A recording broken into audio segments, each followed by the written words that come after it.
Heard you're out golfing. There shouldn't be Yeah, anybody Sunday. else. I mean, no one else is on the agenda that isn't Sean and I, there. Randy and You're Randy good. and the staff. And Mike. Yeah.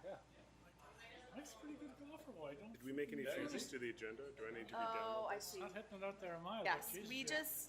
Yeah, they know where Walk it's off to the going next every tee. time. Yeah, next thing you know, yeah, that's a par. Yeah, you can just sit Yeah, that's there. fine. That's a par. This is the first time we've done this yet. This is the first time we've had an Oh, audience. yeah, those guys.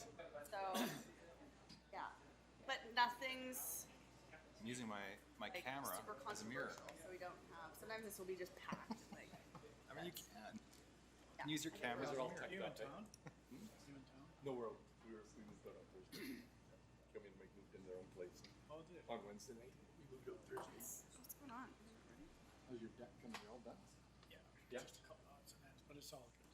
Yeah. Just a little bit of fencing on the road side. Oh, Yeah, What do you guys think of the mural? yeah, I was reading. and it is. Yeah, it's on my version of the agenda. So I went in there. You know that you're building a Okay. house and moving out. Oh, really? Yeah. Jayme Moye.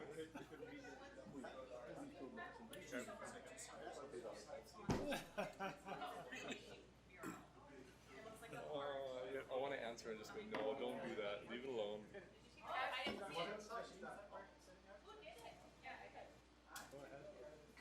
My father would have loved to have lived now because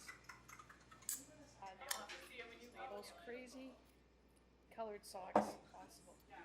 And look at men, like you see people in their men in their meetings, they got their legs crossed. You see that? That's like Yeah.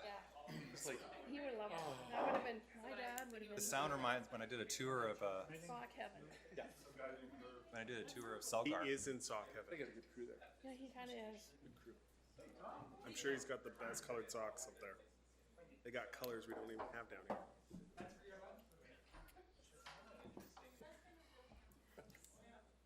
Maybe that's what I'll do for his 100th birthday this year. I'll go and That's nice. You know, I go through Kootenay Park. get some socks. Wizard of Oz style. Back from the Just like plant them instead of Plant flower. them in there. So many people are like, That's nice. Chelsea, can you hear me? Fire. Looks like it's probably going to go through. But I've been chatting to her a little bit. Yes, I can. Oh, there she is. Okay, great, thank you.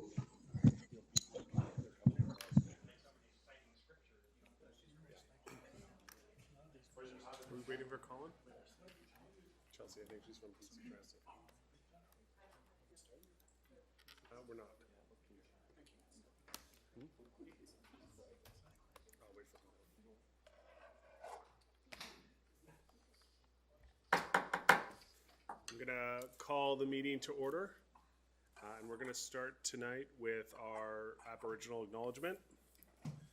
We would like to acknowledge that the land on which we gather is the traditional territory of the Tanaha, the Salix, and the Sinaiaks peoples, and is home to the Métis and many diverse Aboriginal persons. We honor their connection to the land and rivers and respect the importance of the environment to our strength as a community. So I will see if there's any introductions of any late items. Seeing none, I will ask for a motion to adopt the agenda. Renwick and Wattenberg. And we're going to start tonight with a request for public participation.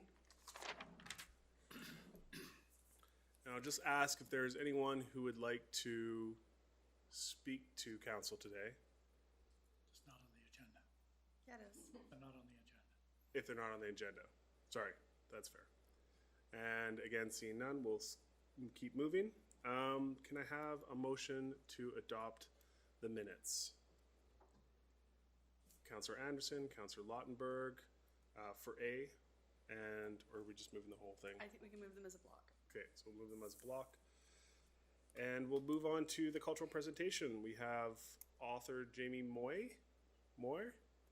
Hi, that's me. So, yeah, I'll have you come up to the microphone here. And I've got a little preamble.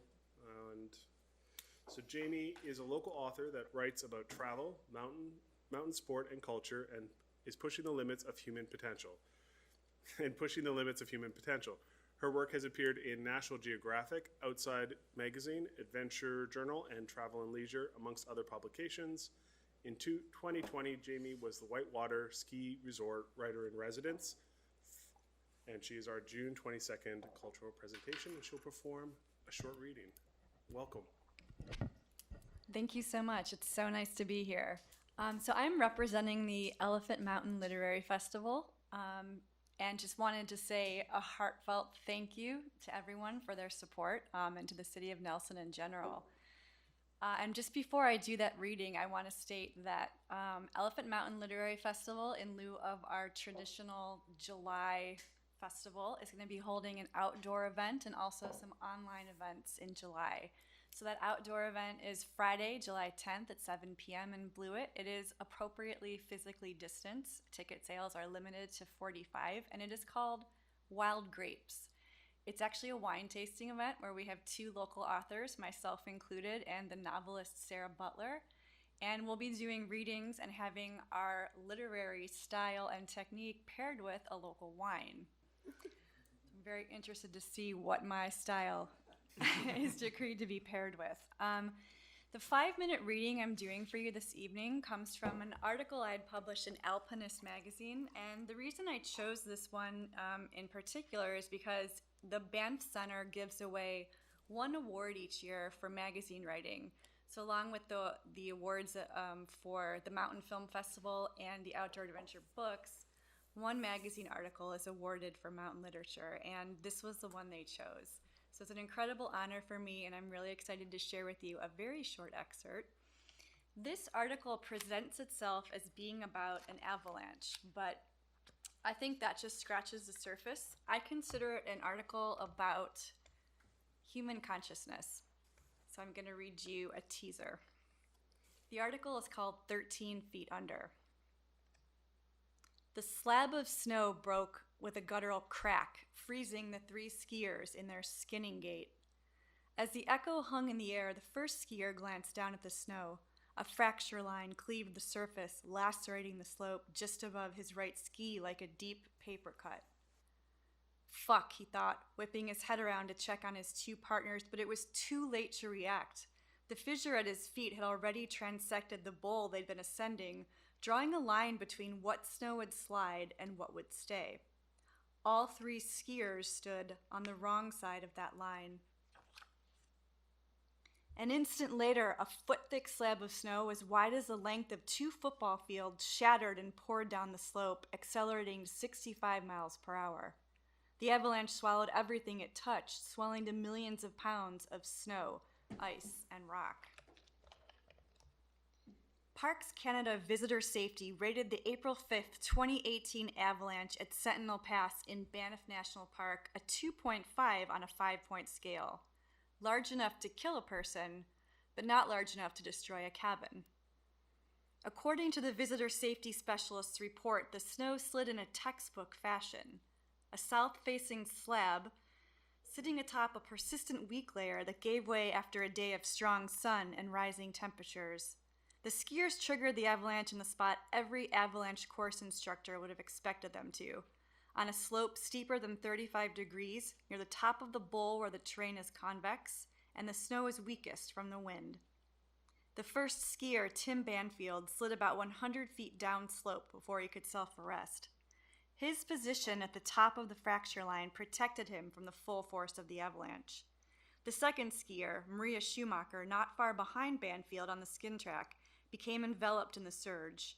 She swam for 500 feet to where the avalanche deposited her in the run-out zone, buried to her thighs, dazed but unhurt.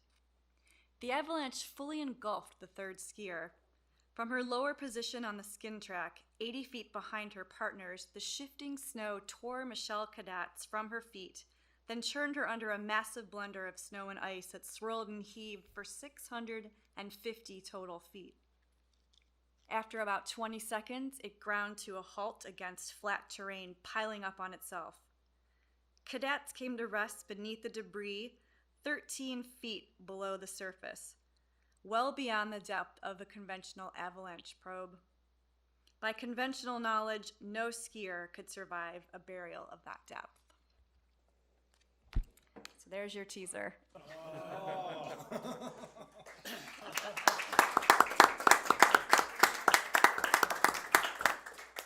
I'll be reading a much longer excerpt at the Wine or Wild Grapes event, so I encourage you to get your ticket.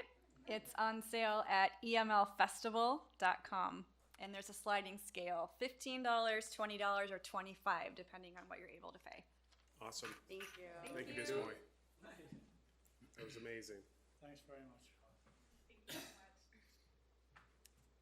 Okay, next on our agenda, we have Chelsea Moye of Government Relations Manager and Jayme Wadworth, Project Development Manager for BC Transit, and they are presenting to Council regarding BC Transit's and the regional public transportation issues, and I believe we have them on teleconference. Good evening. Can everyone hear me? We can, thank you. Great. All right, so as mentioned, my name is Chelsea Moye, Manager of Government Relations with BC Transit. I have with me James Wadsworth, our Project Development Manager. Am I sharing a screen, or is someone going through slides for me? Can you share your screen? Yes, I can.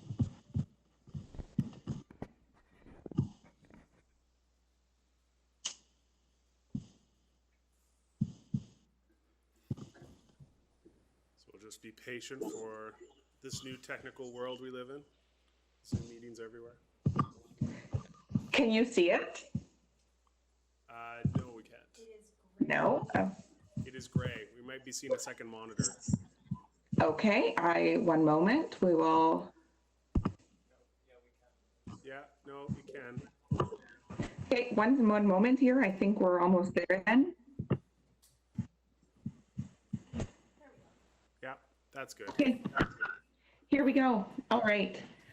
So this evening we have a long list of items to discuss, but I really want to make sure we leave a good amount of time to discuss the exchange project here in Nelson, as that's the key reason we're here meeting with you this evening. I'm presenting some information on our BC Transit model and the annual communications that we have with our local government partners. I'll also share some information on your transit system and how COVID-19 has impacted transit. And finally, I'll discuss our low carbon fleet program and the Transit Future Service Plan for this region. Before turning it over to James to discuss the exchange, I'll open it up for questions, and then James can finish by discussing the exchange project. So who is BC Transit? We are the authority responsible for the operation of transit throughout the province of British Columbia, outside of Metro Vancouver, where transit's operated by TransLink. We work in partnership with 58 government partners. And in the operations, we work with 18 private management companies, 5 public organizations, and 14 nonprofits. So within these categories, the City of Nelson falls within a public organization, as there are local government, as you are our local government partner, as well as our operating company. This slide shows the BC Transit partnership model. So as you can see, BC Transit works with local governments to set the local priorities, service levels, and fares for the transit system. And we also have a service provider operating agreement with operating companies. But in this case, as City of Nelson is also our operating partner, we have a single agreement which covers both the city's roles as our local government partner and as operating company.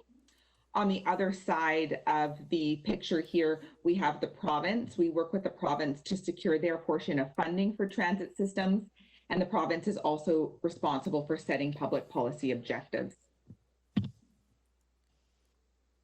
So as we have a lot of slides to go through this evening, I won't read this all out loud. But ultimately, under the BC Transit model, BC Transit is responsible for allocating provincial funding, managing the transit operations, planning the transit system, procuring and owning the fleet. The local government's responsible for setting local funding, which also determines the service levels for the transit system. The local government's responsible for setting the fare structure and managing the fare product sales, maintaining bus stops and shelters, and annually approving the annual operating agreements. The local operating company, which in this case is the City of Nelson, is responsible for the daily delivery of transit service, managing the labor relations, collecting revenue, and just providing the day-to-day customer service required of a transit system. This slide here shows our legislated funding formula. So it is the conventional funding formula that applies to Nelson Transit. So it's 53.31% municipal share, with the province paying 46.69% of the cost. It's important to note that the local government retains 100% of the revenues to offset the local costs. On the other side, you'll see the custom or handy dart funding formula. And in that case, the province pays a higher share. They pay 66.69, and that's largely reflective of the fact that the operating cost recovery of handy dart is so significantly, so much lower. This slide shows the various types of transit services that we provide throughout the province. So it is conventional transit service that's provided within Nelson. That's transit service or regular bus service, as most people would think. It operates on fixed routes and schedules, mainly with larger transit vehicles. We also operate custom transit or handy dart. That's door-to-door demand responsive transit for people who have a permanent or temporary disability that prevents them from using conventional fixed route transit. We also operate blended transit, or sometimes known as paratransit. That's the transit service provided in our smaller towns and rural communities, such as in the Kootenay Lake West area of the West Kootenay transit system. And there's often some flexible routing involved, and it's delivered with our smaller light duty vehicles. We also provide health connections or operate health connection service on behalf of the Interior Health Authority. Health Connections is completely funded by the Interior Health Authority, and it provides access to non-urgent medical appointments for people living in rural and remote communities. This slide here shows the annual partner communications that we have with our local government partners. So starting at the top, the annual performance summary offers a high-level analysis of the system's performance in comparison to previous years, with the intent of informing council prior to making decisions on expansion and subsequent budgeting. Over to the right, you'll see the Transit Improvement Program. This program communicates to our local government partners expansion initiatives proposed for the next 3 years, and it seeks commitments from the local governments on these initiatives. And this allows BC Transit to proceed with requesting the required provincial funding required for those expansions. At the bottom is our 3-year budgets that are provided annually. These provide budget expectations for the coming year and projections for the following 2 given base service levels, so no expansion, and all known cost drivers. And then finally, the annual operating agreement defines the services to be delivered, the provincial and municipal funding contributions, and the tariff schedules or the fares for the transit system. It's important to note that any changes to the annual operating agreement require a memorandum of understanding, which defines the objectives and the scope of the service change. So a little bit about the West Kootenay transit system, because it is quite a unique, impressive transit system. This transit system began July 2nd, 2013, bringing together 3 local governments and 9 transit systems into one. At that time, the West Kootenay Transit Committee was established to make recommendations to the boards of directors of the Regional District of Central Kootenay, Regional District of Kootenay Boundary, and the City of Nelson on the West Kootenay Transit System. So the West Kootenay Transit System, the West Kootenay Transit Committee continues to meet and provide recommendations to these boards and Nelson City Council. However, meetings of the West Kootenay Transit Committee have currently been halted or postponed just due to the COVID-19 pandemic, which I'll talk a little bit more in a moment. So Nelson Transit, this information is specific to the Nelson region of the West Kootenay Transit System. 12,000 annual revenue hours are provided within the Nelson region, and in 2019-20, 390,500 annual passenger trips were delivered on 6 conventional buses. As I have mentioned, the City of Nelson is our operator for this area, and the city also operates some of the trips that are funded by the Regional District of Central Kootenay, such as some trips on the routes 10 and the 99 connector. So this slide here comes from our annual performance summary, which I mentioned in our annual partner communication slide.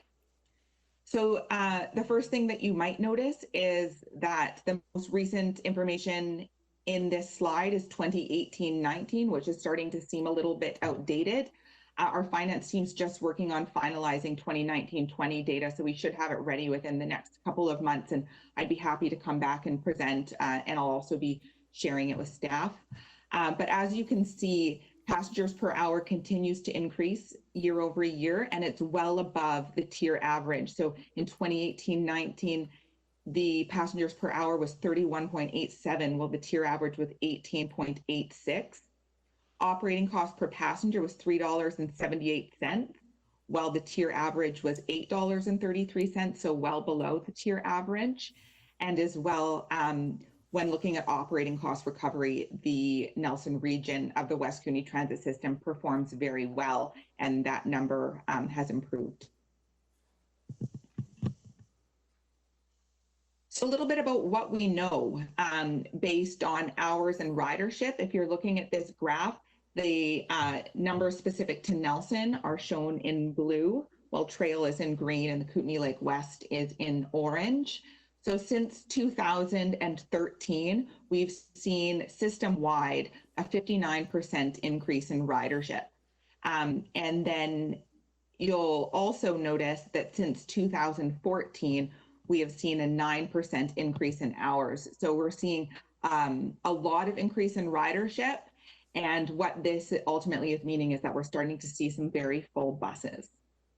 I'll also note on this slide that the route to Fairview is the highest performing route currently in the transit system, with approximately 40 boardings per hour. So that is a huge amount of boardings per hour, and that route is performing very well. So just going into a little bit of how COVID-19 has impacted ridership and our response to the COVID-19 pandemic, this slide shows ridership province-wide, of course, outside of Vancouver, and what it's looked like. So right around week 11 of this calendar year, you'll see a drastic decrease in ridership due to the pandemic. We saw a decrease in ridership of approximately 60 to 80% in most of our transit systems. This next slide is specific to the West Kootenay Transit System. So the decrease in ridership was not quite as pronounced as it was in other transit systems. Right now, transit ridership is down about 47% of where it was at this same time last year. And certainly we're starting to see some recoveries in ridership. So just a little bit about our response to COVID-19. Back in mid-March, when the pandemic first hit, we implemented many measures to protect the safety of our customers, our operators, and our communities, including enhanced cleaning on buses, rear door loading, and which necessitated not collecting fares up until May 31st. We also limited capacity on board buses to support physical distancing, and we implemented vinyl barriers on our light duty buses to protect the operators where rear door boarding was not possible. And since that time, we have since moved into the recovery phase, and following the guidance of the Provincial Health Officer and WorkSafe BC, we're continuing on with many of the measures that we originally implemented in the response phase. And we've also added some additional practices and procedures to align with BC's restart plan. So we're strongly recommending the use of face coverings. We have resumed front door boarding and put up vinyl barriers on our full-size conventional buses as well.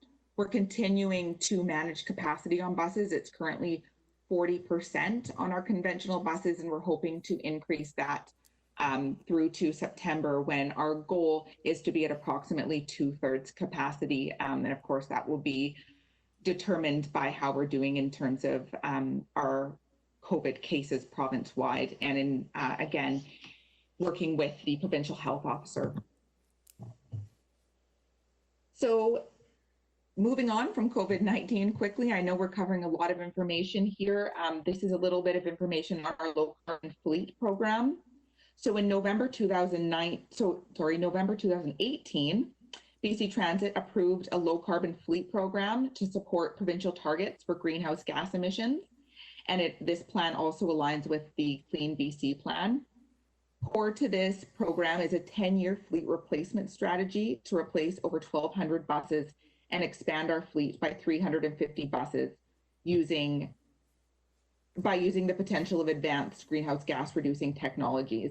So we're actively pursuing new and emerging low carbon technologies, and we're moving towards a cleaner, greener electric fleet. Of course, the pandemic will have some impacts on timelines for this project, and we have a low carbon team that's currently working to move this program forward and determine the impacts of COVID-19 on the program overall. The schedule for implementation, as of course that's going to be a key question for implementation and rollout of electric fleets, is in very early stages.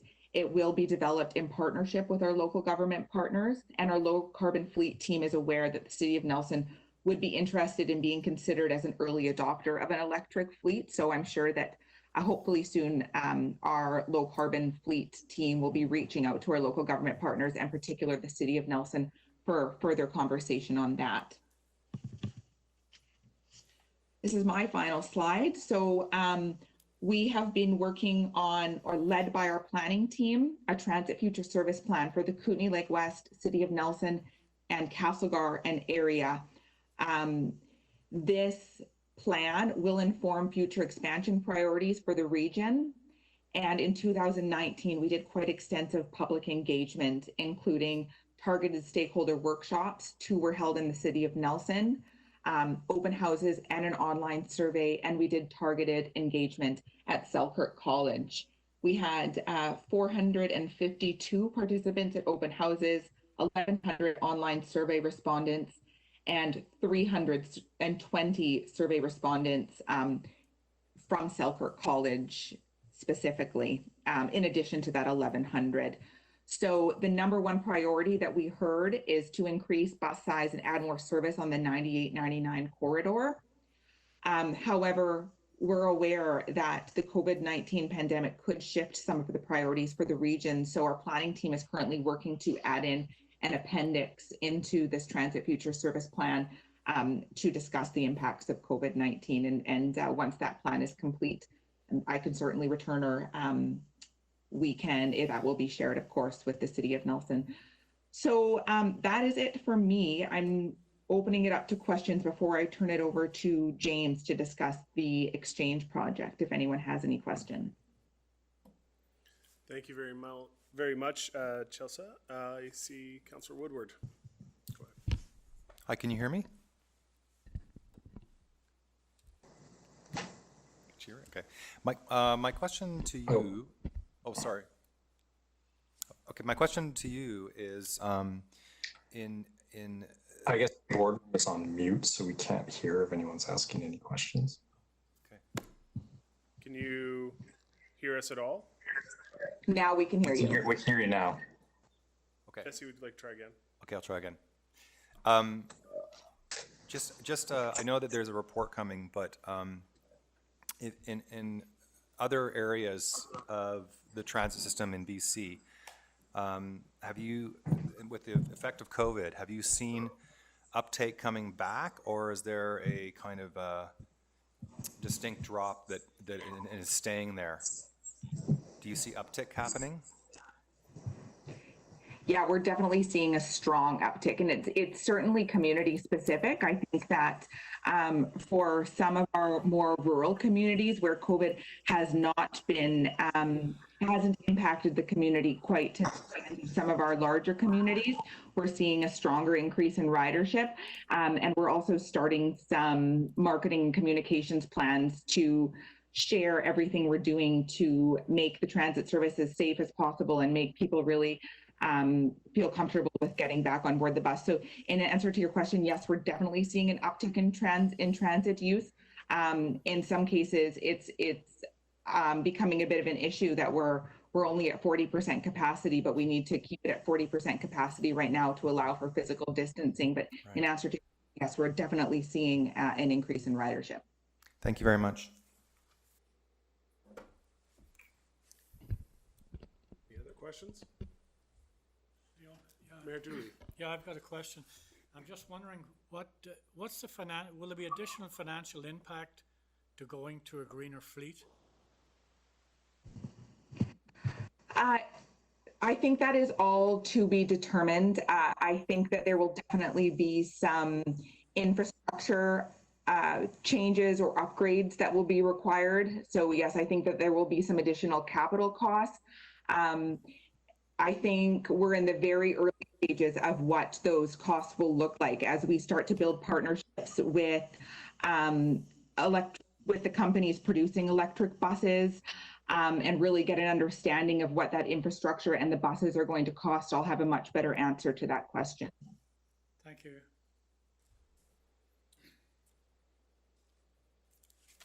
Any other questions? I was wondering, as you've gone through this change with COVID, what kind of digital transformation kind of things have you guys been seeing? Have there been opportunities to change or adapt to new technology in order to help make the transition with this COVID situation that's going on? Has that pushed you guys into new directions or furthered some of your projects? Yeah, excellent question. So we currently have a NRFP out for electronic fare collection technology. That's certainly been something that we have heard loud and clear that we need to be moving towards, and as quickly as possible. That's contactless payments as people board the bus, and to move away from cash fares when possible. So that's definitely something that we are working towards. We are also working towards, not so much on the technology side, but on the safety side, we're working towards installation at a quicker pace than previously anticipated pre-COVID in terms of installing our full driver doors. So that's the protection that will be a more permanent solution than the temporary vinyl barriers that have been implemented on board buses. And then the final piece is our real-time technology and our smart bus technology.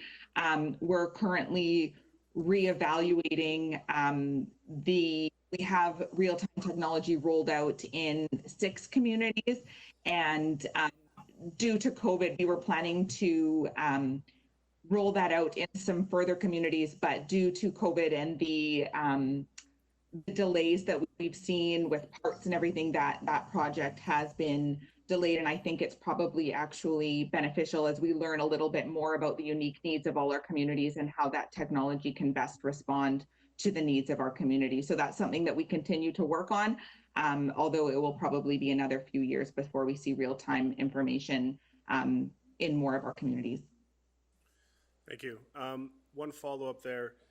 You said you saw, we see in the graph here in the presentation, a significant drop-off on ridership. And I'm wondering if you guys have seen any insights to the demographics and the groups that really still found that they need to use transit on a regular basis. There's clearly a population of people that continue to ride the bus regardless. And I'm wondering if there's any insights that have been gleaned from that so far. It might still be pretty early days, but do we have an understanding of what this population is and how they're being served by transit?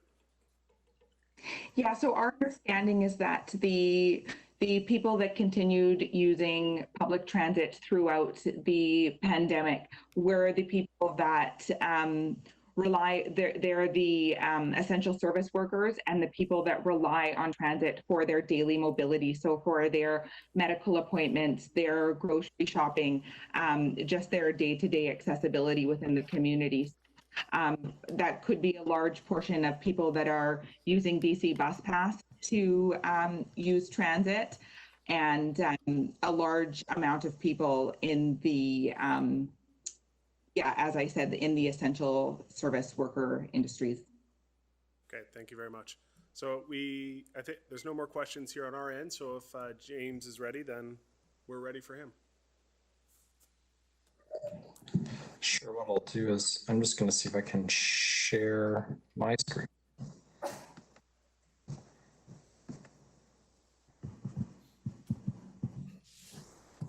And there we go. Can you see that, and can you hear me? Yeah, we can hear you, and we can see the slides up on the screen right now. Great. Okay, so yeah, I'm here today to talk about transit exchange planning for the City of Nelson. And my name again is James Wadsworth. I'm the manager of project development, and my role at BC Transit is to help communities make decisions around infrastructure. So that's what we're doing here. And so I'm going to talk a bit about transit exchanges, what a transit exchange is, the processes around how we plan for them, and some potential options. So we do have an existing transit exchange at Warden Baker, and I think it's important as we add service to the system, we need the space for transit to exist. And right now, Warden Baker can serve 4 buses at this time, and as this transit future plan rolls out, we're going to be needing to invest in more space for a transit exchange, just as if we're looking at electric buses in the future, we'll have to look at making investments in the facility to make sure there's power coming. Structure is there. We can't hear you very well there, James. You might want to check your mic. Can you hear me now? You sound great now. Okay, great. And so what is a transit exchange? It's a place where buses and people meet to switch between buses. They work best if they're located within a downtown core or a shopping mall, and they're there to support the transit network. And if they're properly planned, they can also be effective multimodal exchanges for bringing in things like bikes and being pedestrian oriented. When we think about our customers, they're looking for weather protection, seating, customer information, lighting, and cycle parking. Here we have a picture of a recent transit exchange that we did up at the University of Victoria. The functions of a transit exchange are to pick up passengers and drop them off, but it's also a place where buses do what we call layover. So that's the time in between their scheduled trips, so they can be ready to move on and do their next trip. And these functions all don't need to happen in the same place. And so in a downtown, passengers might board and alight buses at different transit stops, and buses may be tucked away in a terminal, or some of the transfers may happen at that location. So people might be using transit infrastructure throughout the downtown core to use the transit system. Why is it needed here? I think we talked about the service levels, and there's a need for people to transfer between local buses and regional buses. And also we're dealing with what we call a bit of a time transfer system here, where buses meet and leave the transit exchange at the same time. So we need enough space that the buses that are in service can do that. The type of transit exchange that we're looking at in downtown is what we call an on-street transit exchange. In some cases, communities might buy a piece of property to put a transit exchange off the street, but that's not what we're looking for here. This is an example of one in Royal Oak in Victoria, located next to housing. It included the transit component, but also some street design pieces and some planting of vegetation, landscaping to make it a really nice place. This is a picture of a transit exchange that was developed in Vernon on 31st Street. They took a street that was general traffic, and now it's a closed just to bus traffic only. It's behind their town, their city hall and museum, and it included an investment in the park and new pathways. We have an opportunity coming up here where the federal government has announced an investing in infrastructure program. This works for transit as well. And projects, we're working with communities across the province to get projects ready to make an application to the federal government for funding. And the nice part about this is it reduces the local government share to 20%. Typically, it's close to 50% local government share in the past. And when we're doing these now, the thing, if we needed to buy property or we're doing pre-planning for the project, we're cost sharing those at 50%. This is just a slide here that shows our process from moving to a vision like a transit future plan, identifying that you might need a transit exchange, and moving it to through the stages so we could actually build it. And right now we're in the green stage, which is option development, where we've agreed to do a study and explore the different options that could work, and then work with the city to select a preferred option that we could use to make an application for funding to the federal government, where we develop a business case.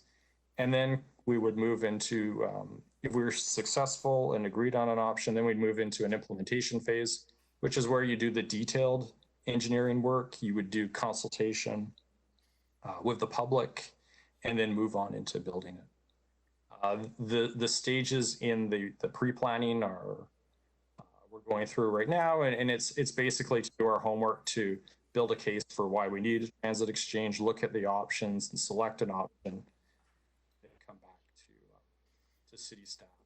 Sorry, we've lost you a little bit there, James, again. Okay. And then we would come back to city council to make a final decision before. Can I maybe get you to back up just a little bit and repeat yourself? Okay, how is that? This is the planning phase where we move from defining a problem to selecting options, and then coming to an agreement on an option, and then moving forward to try and make an application to the federal government. Yeah, you sound great there. Okay. And this is what we've done today. We've established a working group with staff. We have outside engineering services to help us concept. We've had some technical workshops. A preferred location was already identified, I think, in previous reports on Victoria Street between Kootenay and Hanley. And as part of this, we're using the city's urban design guidelines to help us develop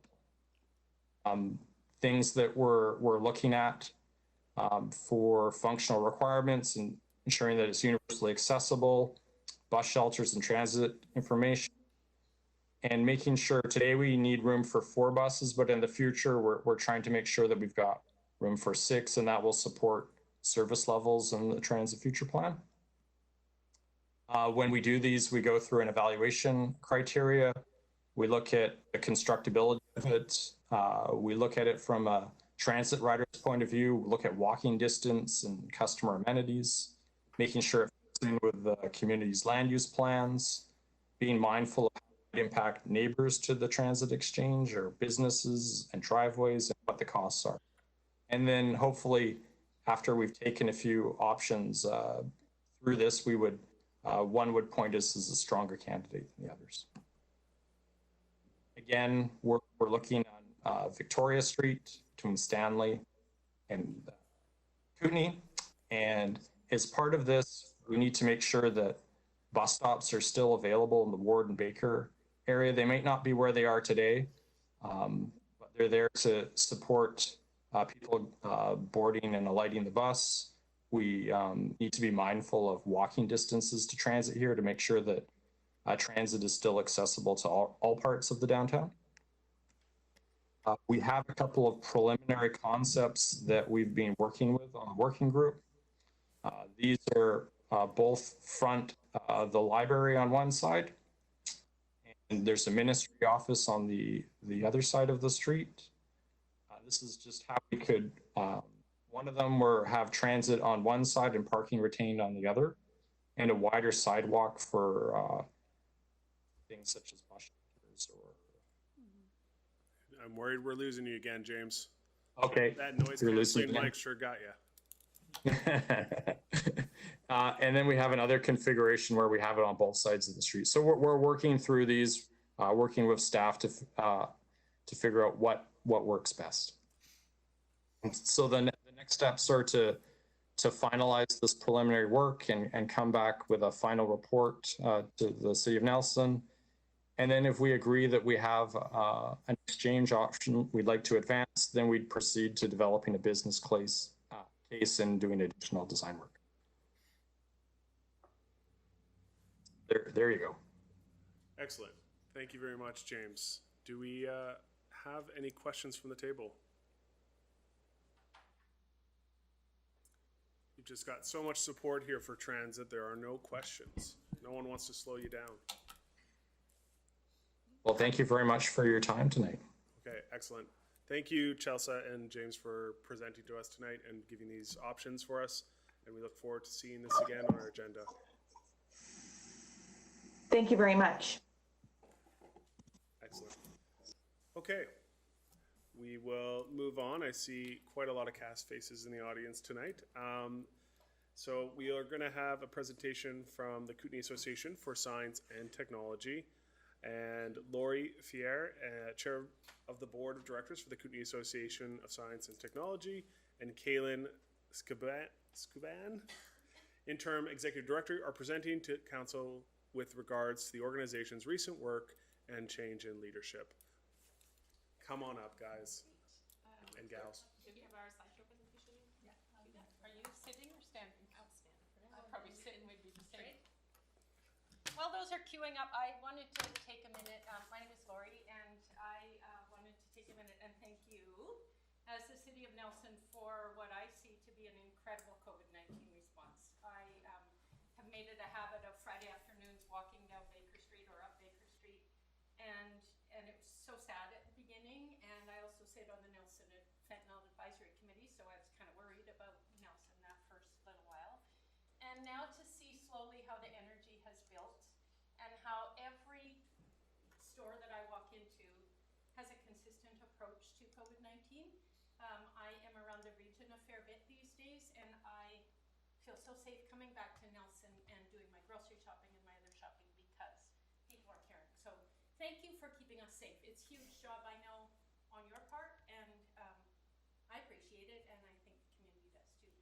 And today when I was having a coffee meeting over at Empire and sitting outside there and looked out the window and saw that incredible mural, it was just like so Nelson. And also it was touching to be sitting in Empire and thinking about Danny Rickaby and looking at that big heart and thinking how much he cared about Nelson. So it was kind of a cool full circle day for me today. Thanks for having us today. We are here for a couple of reasons. One, So I may, Laurie, restrict you guys to the microphone. I just want to be cognizant of our recording and the people that are here remotely. I know. have to sit down, Keith. I know, and I hate to do it to you, So but I just... challenging, and I never need a microphone. We are here, as Councillor Page said, to speak to you a little bit about the change in leadership in CAST, Kootenay Association of Science and Technology, and we see that as a really important conversation or presentation for you because you are and have been for a long time a critical supporter of CAST. And also to take the opportunity and change to show you and update you with some of the cool things CAST is doing. So I have Kaylin here as the Interim Executive Director, as by now you know, because there are a few questions circulating in the community that we've heard back, that Cam Whitehead is no longer with us, and we are actively seeking a new Executive Director. We ask you, because you have an outreach network as well, to share our posting far and wide. We have a lot of resumes coming in, and our Posting closes on July 7th, so if you know of a bang-up person that would do well leading the CAST Association, we would love to have that resume. So thank you for that.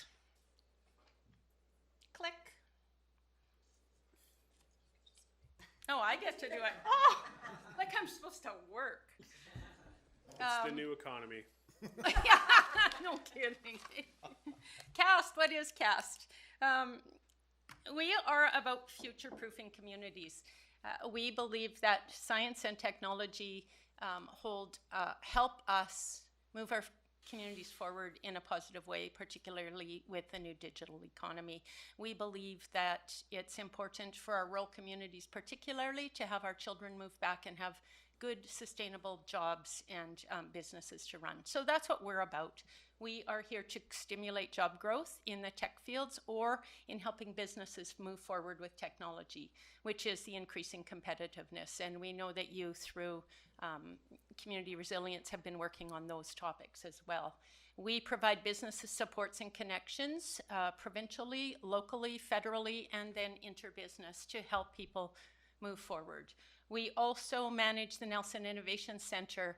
I'm really super happy to see both Andrea from Community Futures and Tom from the Chamber sitting in the back there. It seems like a long time ago when we were sitting upstairs over there and talking about and dreaming about the Nelson Innovation Center and how far it's come. And Kaylin's going to talk to you about that. And the City of Nelson is a critical partner, a collaborator in that event or in that project, and so it's important for us that you know and that you continue to support the project. CAST has an incredible group of people working with it right now. We're very proud of ourselves and the work that we're doing and the impact we're making. Click. Behind me and with us today are a number of our board of directors, just so that when you see them on the street, you'll know who they are. Sitting to my left is Alex Chappell. She comes with Strength in Human Resources. Nate Cube is not here. He couldn't make it tonight for personal reasons, but he comes as a Nelson-grown boy who's moved back to bring his business to town. So that's cool. He has a huge experience in scaling up businesses. Sean Smiley is behind me somewhere. Hey, Sean. Sean has expertise in gaming and in AR, VR, and video, and he has worked across the continent in that area. And Jason Taylor is somewhere behind me as well. He has been so instrumental in the Midas Lab over in Trail, which has been a CAST initiative, and he helped to, as most of you know, he is from Selkirk, and he has done a lot of work to get grants and funding to move that lab into part of Selkirk to help with training our youth and adults. So that's very cool. Chris Botterill, some of you may know, he's not here, but he lives in Cranbrook, although his business takes him across the Kootenays. He has a global marketing company. Katie Wells brings incredible background in both engineering and in finance, which is great. Lindsay comes to us through Kimberly, and she brings an Indigenous contribution as well as as archaeology and a couple of other things. And then Gabby comes to us through Selkirk. So that's our board. We're diverse, we're strong, we're committed, and it's interesting how challenging times bring a board together. We are a very consensus-driven board with a whole lot of opinions, and I'm excited to work with this group of people. So Kaylin is here to talk to you about CAST and also specifically the Nelson Innovation Center. And we sure hope to see you at our grand opening. Kaylin. You can now press those things. Thanks. Oh, you want the rolling chair? Yeah. And I've got my notes here. Thanks, Lori, for that great introduction of our board and of CAST. My name is Kaylin Scubin. I am the interim executive director at CAST. I started with CAST in September of 2019 as our director of operations and programs. Prior to that, I worked for Innovate BC, which is a Crown agency out of Vancouver, and is the sort of technology arm of the Ministry of jobs, economic development, and competitiveness. So I'm well positioned and experienced to guide CAST through this transitionary phase as our very strong and committed board does the executive search. And I'm excited to step up into a leadership position in this interim and really just guide CAST and keep the ship and the momentum moving forward. Because there has been a lot of momentum building behind CAST and the Nelson Innovation Center project for many years, which is what I'm here to talk to you about today. So as you all know, NIC has been a true grassroots community effort and culmination of years of hard work by many community stakeholders and local industry. A couple I have highlighted on the screen here today that I want to point out. Community Future Central Kootenay, thank you to Andrea for being here today to support. They really secured the initial funding from the Rural Dividend Fund, as well as matching funding from the NAEDP partners to get the project off the ground. The Chamber of Commerce, of course. Tom is here tonight. Thank you, Tom, for being here to show your support. Obviously, providing the infrastructure and a place for us to build the beautiful Innovation Center at the historic CP Railway Station. And of course, the City of Nelson. Your strategic leadership and financial support allowed us to hire our wonderful Nelson Innovation Community and Events Manager, Karen Cornelson, who's here tonight, who's been working tirelessly to get this project across the finish line. Really, it's going to be a true community hub. We're very excited to open it. I'm going to be touching on that in the next few slides. And we really exist to really drive job and wealth creation in the Nelson area and the Kootenays as a whole. So, having recent Innovation Center project experience at the Midas Lab, which is now the Selkirk Technology Access Center in Trail, and aligned purpose, CAST was really well positioned as the regional tech leader to project manage NIC and really take its operations to the finish line. We really leveraged our position as a regional leader to secure a significant amount of capital funding, as well as other contributions to deliver ongoing programming moving forward. We, as the project leader and project manager for NIC, there was really no better place for CAST office to be headquartered out of NIC as we guide it to completion. So obviously, Nelson Innovation Center is going to be a major focus for us moving forward this year as we open and manage the physical space, but also providing referral services, skills training, education, all out of NIC, and promoting the Kootenay region and Nelson region as a regional leader in the digital economy. So I want to touch briefly on the Nelson Technology Advisory Council, which has played a key role in the development of NIC. So they are an informal advisory council of local tech and community leaders who you see on the screen there today. They have a shared purpose of maximizing the social, economic, and environmental benefits of tech and innovations, specifically in Nelson and its surrounding area.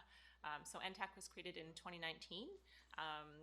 The CAST Executive Director heads up that committee with the NIC manager, Karen, managing many of the several subcommittees.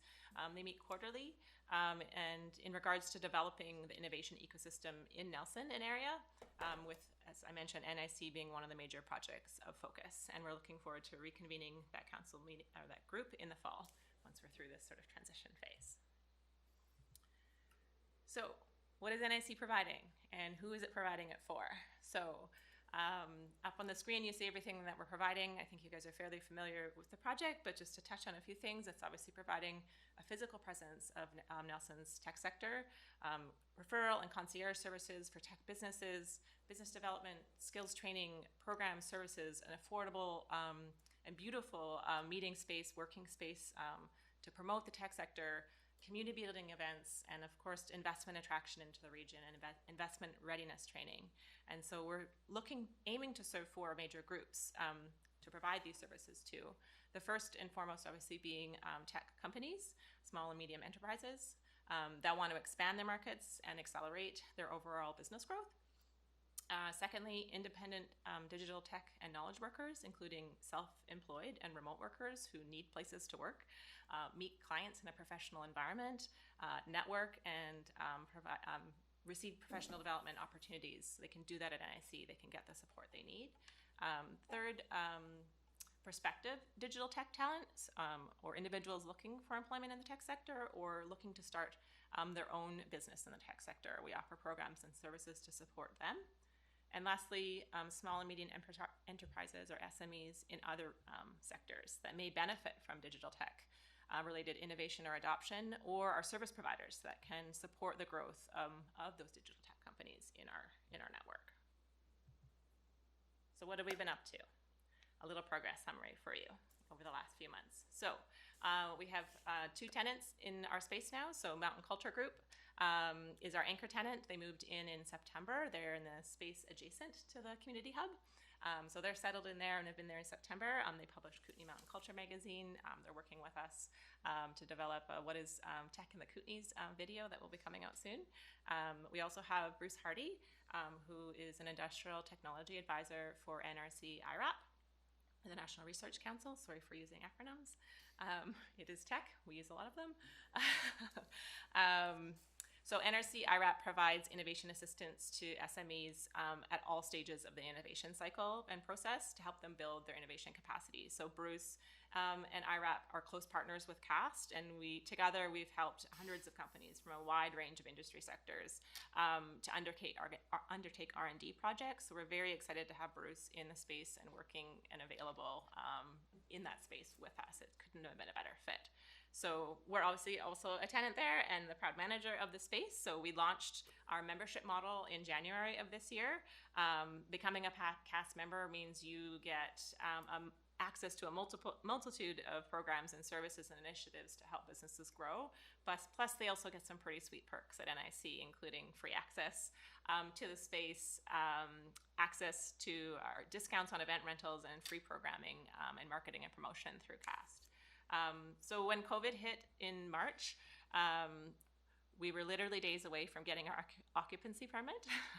So the facility construction was complete and we were ready to open, madly rushing to get ready to open when COVID-19 hit. So we've been busier than ever because we had to pivot in regards to what we were going to do. We couldn't open the space, but we needed to serve the community still. So we pivoted all the planned NIC and CAST programs, events, and concierge services to virtual delivery.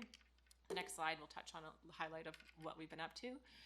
But basically, we listened to the community and what our businesses needed and delivered programming appropriately and accordingly in a virtual format. So it's been a learning curve for us, but it's been an exciting opportunity to reach even more people that maybe wouldn't have been able to physically, or weren't typically focused in the Nelson area. We've broadened our reach in regards to who we can reach with our virtual delivery format. So that's an exciting opportunity. We've developed our COVID safety plans so our staff and tenants can safely return to work, and we're working on our public safety plan now because we're going to be opening mid-July, which I'll get to in a moment. So the NIC website is nearing completion and we're almost getting ready to launch that. So this slide just quickly highlights some of the program offerings that we've been active with despite COVID-19. So we listened to our clients and offered different workshops and programs and webinars, everything from business survival to a really successful 3-part digital marketing webinar series that explored search engine optimization, e-commerce, digital marketing skills with Megan from Mountain Hub in Invermere. We launched the Kootenay Tech Slack workspace, which is a Kootenay-wide communications channel to connect everybody, which has been great. We've got really great uptake on that. We've got a How to Sell During a Crisis webinar coming up. We pivoted our programs, our youth programs, our STEM programs to an online format, which has been really successful. We had Robot Week last week, which was pretty fun. And we moved all of our Nelson Tech meetups to a virtual format. So just a little offering of what we've been up to despite COVID-19. So what is next? So we are opening to the public. Not an easy decision to make in an interim position, but with a very strong board behind me and an amazing team, we've come up with what I feel is an excellent plan to soft launch open to the public. It would have been a shame to see that place sitting closed all summer, especially with everyone cooped up in their houses and probably really itching to get out from behind their home office workstations and have a professional environment to meet in. So we are going to be opening July 14th softly. Limited capacity, limited days of the week, so Tuesday through Thursdays, 10 to 4 p.m. On a by appointment booking basis. So we'll have an online booking system where people can book in for 2-hour increments, and that is because we have a capacity of 10 people to public. So we just want to ensure that nobody's dropping by and there isn't space for them. So there'll be an online booking system. So watch for that. That's going to be coming. And then I've been busy moving forward with initiatives that were already underway and developing those partnerships. So one of the major ones is developing a partnership with Basin Business Advisors and the BC Tech Association to deliver tech consulting services in response to the local economic recovery needs. So there's been a need for more digital skills, e-commerce training, that sort of thing. So we're partnering with Basin Business Advisors to offer our roster of tech consultants for their program, which is exciting. I'm excited to move forward with that. We've got a really great research partnership happening with Selkirk to map out the Kootenay tech ecosystem and really build out our business concierge database, which is going to help support that sort of concierge service we're offering at the hub at the NIC.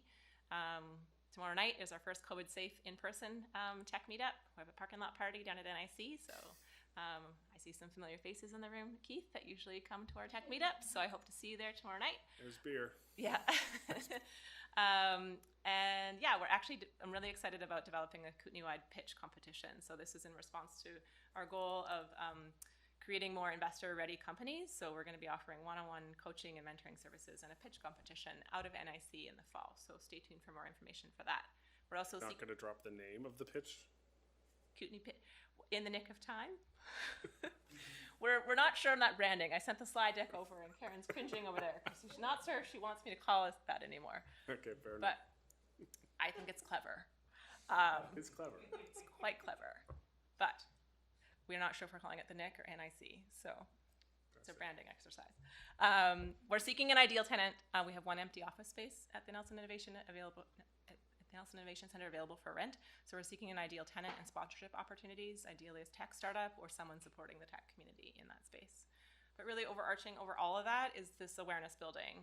We really want to, retention and sustainability for NIC is a main focus for CAST moving forward. So establishing NIC's presence in the community, we're open for business. We want you guys to come down. We want people to spread the word. We want people to share with their colleagues and friends that it is a space, an open space for them to come and collaborate in. So on that note, we want you to come visit us. So we have a beautiful space, event space you see on the upper left there on the photos, the beautiful boardroom that's available for booking at limited capacity. We have a kitchen. We have the NIC lounge. We've got fiber optic internet access, a light and sound system, smart TV, video conferencing capabilities. So we would love for you guys to come down and see the space. Myself as well as Karen are available for any meetings to promote NIC in the community, where you would like to see us there promoting NIC in the community. And I would love for you guys to email us to set up either a private tour or we can set up a group tour for the counselors to come down and see the space in the next couple weeks. I think it's going to really help for you guys to see it. And just like it's stunning. It's a beautiful modern space that's very rustic and very Kootenay to me. It's an excellent blend of rustic meets modern tech. And I'm really thrilled to be part of this and to be leading the team as we open the space. So there's our contact information. Feel free to reach out to us and set that up, or we'll reach out to you. And I really just want to close by thanking the City of Nelson, really for fostering and supporting the vision of NIC over the last few years and recognizing the value that CAST has played in its leadership role in taking this project to the finish line. Your continued partnership and financial investment in the project has been integral in getting it to where it is today. And I just want to say thank you for your dedication for helping build the tech ecosystem in Nelson and the broader Kootenay region. So thank you. Thank you. Does anyone have any questions? Councillor Lautenberg. Thank you. Actually, I'll start with Lori. Sure. And then Lori, do you want to come? Lori, do you want to come join me at the mic for questions? No, I don't need it. Do I keep? Well, for the sake of the the people at home, of which now during COVID there are so many more of them. Thanks, Lori. Hi, Rick. Hi. So I have a number of questions, and not to that this won't take too long, but I'll start at a pretty high level. One of the things that I've really appreciated about Cam's leadership in the last number of years was a very clear strategy. Like we knew where CAST was going, and I think that trickled down pretty clearly to NIC, that it fit within a larger vision. And it certainly gave the city of Nelson a role. We understood what role we were playing. And so when we debated about how much and if we were going to support the NIC, there was a certain degree of confidence that we had because we felt that there was really strong leadership, but more importantly, that there was a vision that we could align behind. Now, things have changed, obviously, with the change in leadership, but prior to that, I'd like to hear your thoughts on what happened with the changeover with the ministry, and then some of the loss of funding at Innovation, the change of structure at the province related to, I think we lost some funding, or certainly some funding in Innovate BC was cut. Can you guys, either of you, speak to that and what the implications are? And then beyond that, within the minister's new mandate letter, there was some pretty clear direction that seemed to sort of shift the priorities a little bit for the province at the same time while they were cutting. And they did reference in the mandate letters things like, there was some rural tech in there, there was clean, they were really looking to invest in Clean BC. I think we need to land the plane. What's that? Can we land the question? No? Oh yeah, it's I'm learning so much. It's gonna take a bit. It's gonna take a bit. Because this is pretty critical. Like we've done as a city, we've done our economic stimulus plan. We've been investing in NIC, and I think as a city, we've been looking to tech as really a centerpiece to the city and the future of our economy. And it's really helpful for us, I think, as a city to understand who's going to lead this or be part of the leadership. We've got a great team at NAEDP and the Chamber. And then the third sort of pillar, as far as in my mind when I thought about it, was NIC and CAST. So that's why this is crucial. It's my first opportunity to hear that. And it's a big story, a lot of moving parts. So can you share with us your thoughts on strategy for CAST going forward in relationship to what the province is, what's happening at the province, and then how is that going to inform, sort of your direction to leadership, the new leadership that's coming? Did I land it? First of all, we have been invited. I just wanted to give her a chance to Yes? respond. Yes, go ahead. By all means. Protocols, right? COVID protocols, office protocols. We have been invited by Minister Mungal to have a meeting as soon as we have a new ED in place. And what we're looking for is clearly someone who can support the digital transformation, both of Nelson and of the Kootenay region, which is what we had in our former CAST director.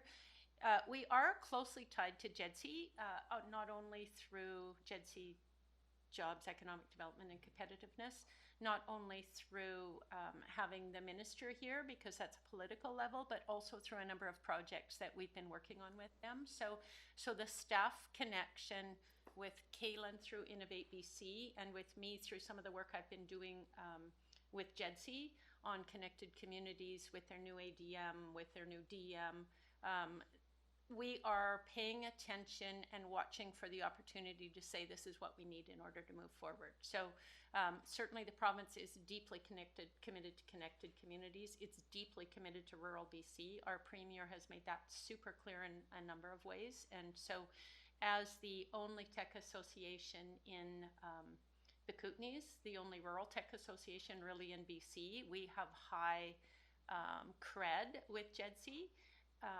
That isn't just about our former ED, it's about what CAST has been up to and its credibility over the years. So that's really important to us to keep up with. Kaylin and myself have been on a number of calls through the Innovate BC network on how we're moving forward. Innovate BC trusts Kaylin very much because of her work with them. And so as the province pivots, we can take what we've been doing and watch for the opportunity to pivot with them and move forward and grab those opportunities, hopefully with you as well. So do you see then, like, where are we going? Where's CAST going? What's the picture that you see? What's the ideal? So you've got NAC, it's supporting some digital tech, some other kind of tech, but is there a broader sort of brand or thing that we're trying to build in the region that people would understand that, oh yeah, Nelson is the hub of this sort of tech future, So to that, a few of our themes, sorry. Is that okay? Sorry. We're just having a conversation here. I'm just here to foster a conversation. And conversation fostered. team? So Anything you wanna add conversate to this? away. ECDev through TechDev is a big theme for us. Economic development through technology.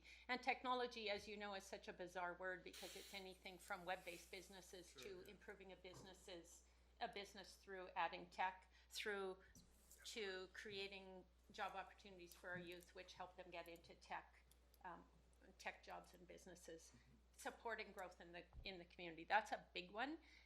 Digital transformation of businesses is a big theme for us across the Kootenays, and that's also part of the post-COVID economic growth plan. We see ourselves as playing a big role in that, and we see that as a big vision. We see that the Kootenays can be a global tech leader, mostly not because of us, but because of who currently lives in the Kootenays, and so our job is to bring them together, highlight the work that's already, continue to highlight the work that's being done in the Kootenays, and connect the people in the Kootenays who are doing tech work, and then bring them to the provincial level and the global level and the federal level. So we see CAST as playing a critical role in connecting, for sure, and creating a strong network and knowing who you are and what you have to offer, and then being able to connect you to the future. BC is committed to technology. We're still waiting for a really good BC tech plan to help us. But in the meantime, we're driving forward with anything we can do with economic development. As you know, in Midas, we were looking for industrial transformation using technology. That remains a pillar as well. Though all of those opportunities to instill technology in our communities is where we're headed. Okay. Can I just add to that too a little bit about the investor readiness? Please, Yes. investor readiness. Yes, so that's one of our other kind of major focuses moving forward is developing the investor ecosystem here in the Kootenays. So that's been identified as a big gap in growth of tech startups, is that there isn't a lot of capital, or at least organized capital in the region to help these companies grow. So we're looking, we've been successful with the Rural Development Fund in securing some funding very recently. So the pitch competition that I mentioned is part of that. So it's training entrepreneurs to be pitch ready and be ready for investment, but also developing the investor ecosystem, creating a marketplace essentially for angel investors, for accredited investors, for maybe those that are wanting to get into investment, high net worth individuals that are wanting to get into investment but don't necessarily know who else is investing what locally. Bringing that community together and really creating a marketplace, investor marketplaces for deal flow to happen in the region.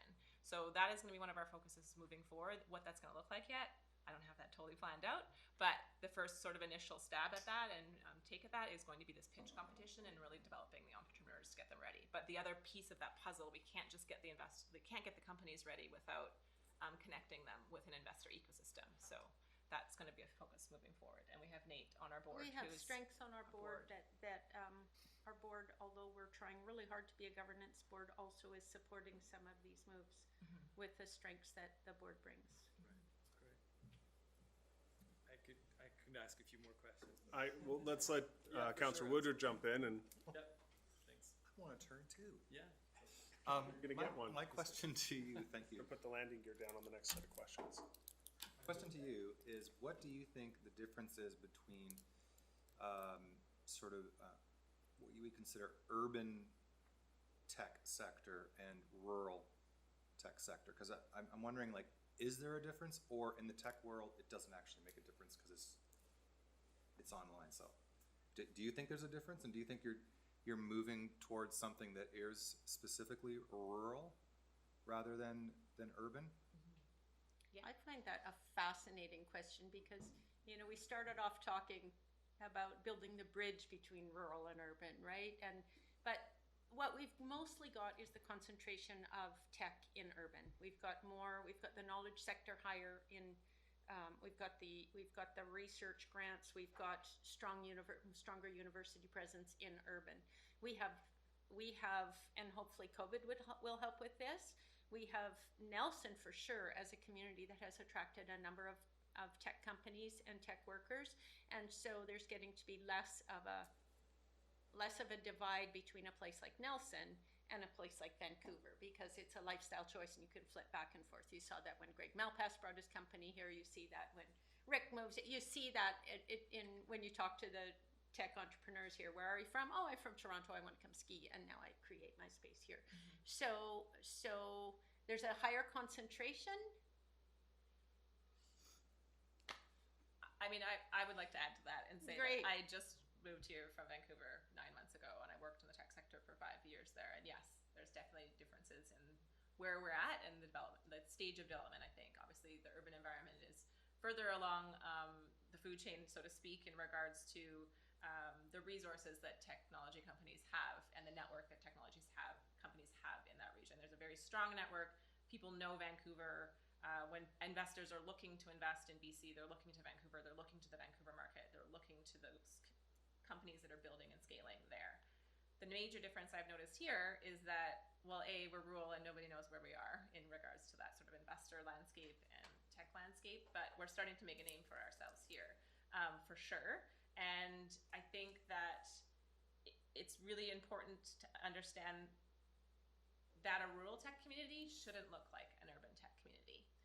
It needs to be rural. And I'm learning that working for a provincial partner, Innovate BC, and working with the regions, and we were rolling out these programs and offering services and support to these tech associations like CAST. And I was hearing feedback when I worked there that this isn't going to work for this region.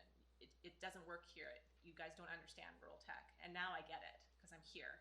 And I understand how different it is in many regards, and that it does need to be a rural-first approach. And the amazing thing I've noticed about working in this region is how collaborative it is. So in a large urban environment, it's very competitive. But here, where you're under-resourced and you don't have as many resources available for your tech companies to grow and scale, people automatically collaborate and work together. It's obvious, like, that we turn to each other for support, and like let's not reinvent the wheel, let's not duplicate. And so being able to partner on things and move things forward is, I find it moves much more quickly.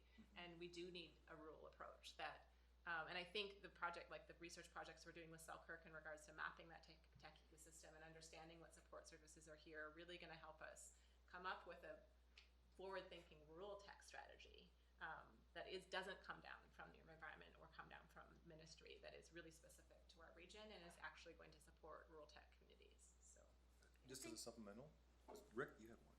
I just Cal's wanted to next. answer that I'm one more next. time for you, Can I Councillor say- Woodward. What's that? One more comment on that is rural tech, in my observation, tends to be more community inclusive. So when you're in an urban environment, if you're in the tech field, you're in the tech field. Or if and here, well, everybody has the opportunity to be in the tech field. Oh, we want to raise our businesses. Let's go to all of them and see if we can raise them. So you see, to Kaylin's collaboration point, more interest in that.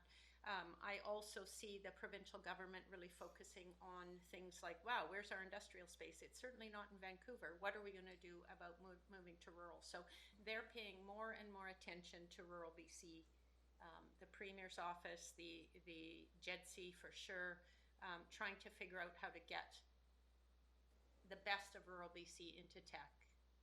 Yeah, I was just going to add a supplemental. What I've seen in the last decade in this area is moving sort of away from sort of volume, trying to compete with volume sales on a global scale to a specialization process, where different companies are getting really good at maybe one or two things and then being very successful at that.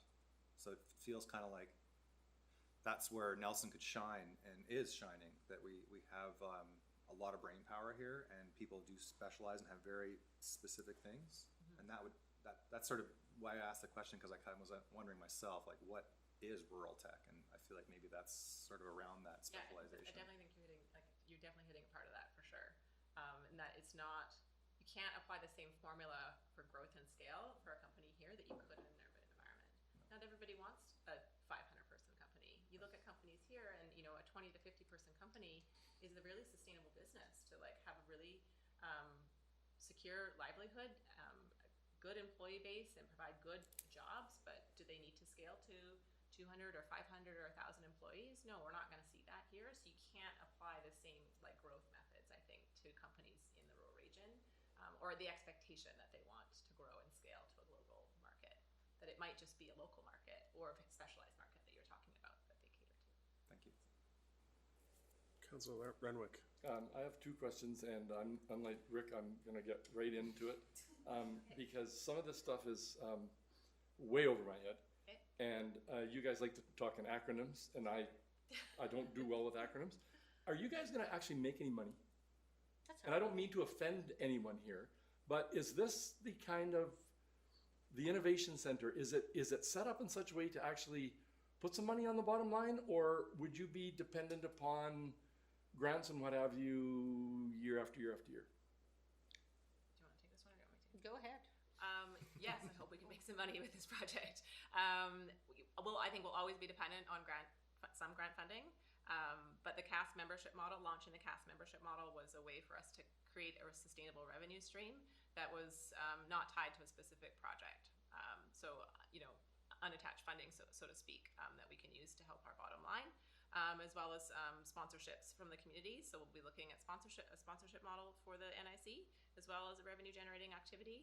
And then some of our programs and services being revenue generating activities as well. So right now, just in response to COVID, a lot of our workshops and webinars have been free because it just hasn't quite felt right to charge at this point in time. But the idea would be that the programming and events, if you're a CAS member, they will be discounted or free, but for other members, that there would be a revenue generating activity there. So membership, and then programming, as well as sponsorship or other revenue lines we're hoping. Okay, so my second question is, is the membership. So how much is a membership? How much is membership? Yeah. Karen is my membership expert. So we have various levels for membership. Everything ranging from, for an individual membership for $150 a year, to startups at $250 and small businesses at $400, I believe. And then up from there, that's per year. So very affordable membership model to have access to the space and the perks available. And then we have higher levels as well. So we have a few community supporter memberships at the $5,000 level for people who have donated in kind or are looking to support the organization at a higher level. And we have a couple other higher sponsorship levels as well that are just sort of big, hairy goals in regards to larger memberships. A little bit to that point too, remember that this is the beginning of the membership model, so we're playing with it and seeing how it goes and how we need to iterate it moving forward. So if it's super successful, we could probably raise the rate. It's just like No, that you understand. I do, and I appreciate the answer because I was fearing that you're gonna say, no, they start at 25 and they go to 75, and I just thought, No. and you're not gonna make any No. money at that. No, Okay. Well, there's some pretty good perks in that $400 one. there is. There's a corporate ski pass, or access to one anyway. Are you all good, Councilor Renwick? Yeah, I am. You betcha. Thank you. Let's go too quick. I think part of the question might have been, I don't know if that put words into your mouth, but are you going to come back next year for more? And is this a line item that we've just got to plan for? That was where I was going, yep. Oh, that's what I heard. I don't know if I'm in a position to answer that right now. I think we really need to look at our budget and we need to get the Innovation Center open. And like Lori said, it's early days. And do you want to add to that? I totally want to Okay, answer she wants that. to add to that. I see this as a few year for sure until the organization can get on its own. Certainly this wasn't a CAST initiative. This was a CAST will take the leadership to organize this as a community. And so we see that right from the beginning, the City of Nelson was a critical partner because it meets some of your goals as the city. It meets Community Futures goals. It meets other goals, Chamber of Commerce. So it's a community initiative, and CAST took the leadership role in getting it moving. So it is a collaboration. And so what we're expecting to see is to demonstrate results and over the next 3 to 5 years. And if there are no results, there'll be, like all of us will see that and we'll go, oh, this isn't working. So the job is to keep going through the NAEDP, the NTAC, and say, hey, what can we do to pivot this as a community, not just as CAST? Does that make sense? Yeah, it does. And to follow up on that, one of the things that we've been dealing with as a city, as you can imagine, is a number of requests for support. Absolutely. Even just to maintain support in a time when our own budgets are challenged. And so this is a timely question for COVID, especially given that we don't know where this is going. And I know you've been challenged at NIC with really amazing, one of your amazing tenants is like they're in a business that's dependent or affected by this. Yep. And so the future is uncertain. And so one solution that we're kind of encouraging, I think, in general, the community to look at is like multi-solving. Like, what can you do? How many things can you solve for us that'll justify, you need to operate, so you need the same amount of funding, so we can't necessarily cut that back. Maybe we'll have to do a little bit, but what 4 other things can you do for the city? And that's the kind of thing I think that an innovation center is kind of like built for. It's to solve problems on behalf of the city, not just to put people to work, which is great, and not to sort of create long-term stability for our tech sector, but we've got a lot of other problems and challenges that we're looking for. And I think the mandate letter, like I was suggesting from the province, also suggests that they've got a bunch of problems they'd like to solve too. Clean tech, just, helping support Clean BC and that realm. Affordable housing is in the mandate letter for the minister, so there might be some interesting innovation that can happen within housing. So I don't know if you can answer that because I'm just throwing it at you, but it's something that we'll be looking for, or I'll be looking for sure in the months, years ahead. One of the models that I think about is the Alacrity Foundation in Victoria, who has made their money basically going, oh, they want to solve affordable housing, we'll support all affordable housing startups. We want to support clean tech, hey, we're taking, and then the government, the provincial government provides funding through them in order to move things forward. So one of the big roles of CAST, one of the big things CAST does is connect to the provincial government. So if there's funding around a certain area, that CAST is able to bring that in to the community. It's not about, to us, it's not about CAST, it's about that partnership. So bringing those kind of projects to the NAEDP, to the Nelson Tech Advisory Council, that's where the solutions are found. That's where we help move forward together through the leadership in CAST. Right. That's the concept, as I was led to understand it when I came, and that's what makes the most sense to me. It's the collaborative approach, right? So we have those built-in accountability pieces. We've got community futures there. We've got chamber. None of us is going to do this on our own. None of us can be accountable on our own. But yeah. Okay. And I look forward to working with you moving forward on solving whatever those multi-problems are. I do agree, challenges. Yeah, I agree that the Innovation Center is built for that. So let's work together to figure out how we can help solve those problems together. Well, and on that, we have a recovery center, if you didn't know about it, and our Sebastian is leading that. So definitely a person to make sure you're connected with. Yeah, I was at the meeting last week. Oh, good. Yeah. Thanks. Mayor Dooley. Thank you. I just want to know how Jason's golf game is these days. Hold on one, a couple weeks. What? First one Seriously? in 25 years. What the heck? Oh, his ego. Yeah, played in a tournament this weekend. Oh boy. A lot of people don't know that little secret about you, Jason, do they? No, I had a couple of things that come to mind, and when I look at you, it says here, CAST exists to support communities and economic opportunities and stimulate growth. And in many cases, and I get Cal's question, and I yield to Keith and Rick in this case to come up with the tech side of things, because technology to me now is Zoom. That's about but I Aren't you glad I taught Pat to use it? I know, it's amazing. But I just wanted to, sometimes you invest in groups like CAST, the Chamber as an example, Economic Development Partnership, and partnerships with the college, and sometimes you don't see that real result of that investment within that organization until somebody shows up and starts a business because of the work that you do on the ground. And if you look at our community in its history, tonight we had a presentation from BC Transit, and in actual fact it was formed here in Nelson. The whole transit system started here, with Greyhound and so on. You can look at our hydro, you can look at a number of things that we've done as a community that, over time they sort of build up into the stability of the community. And now we're in the tech side of things, and we're, that'll be a cornerstone at some point, I'm quite confident. And I think the opportunities are huge right now with the COVID. And I think, Laura, you touched on it earlier tonight, a little bit when you talked about wanting people to come home. And I've been talking about this for quite some time. And I think I talked to Kevin about it. The Irish did an amazing promotional program a number of years ago where they asked people to come home that had left well-educated, and they were in the tech field, a lot of them. A lot of them were engineers and different other professions, but they brought home not only experience with them from other parts of the world, but they brought capital with them. And we're actually seeing that happening in our community right now. Inside Electronics was not dreamt up in China.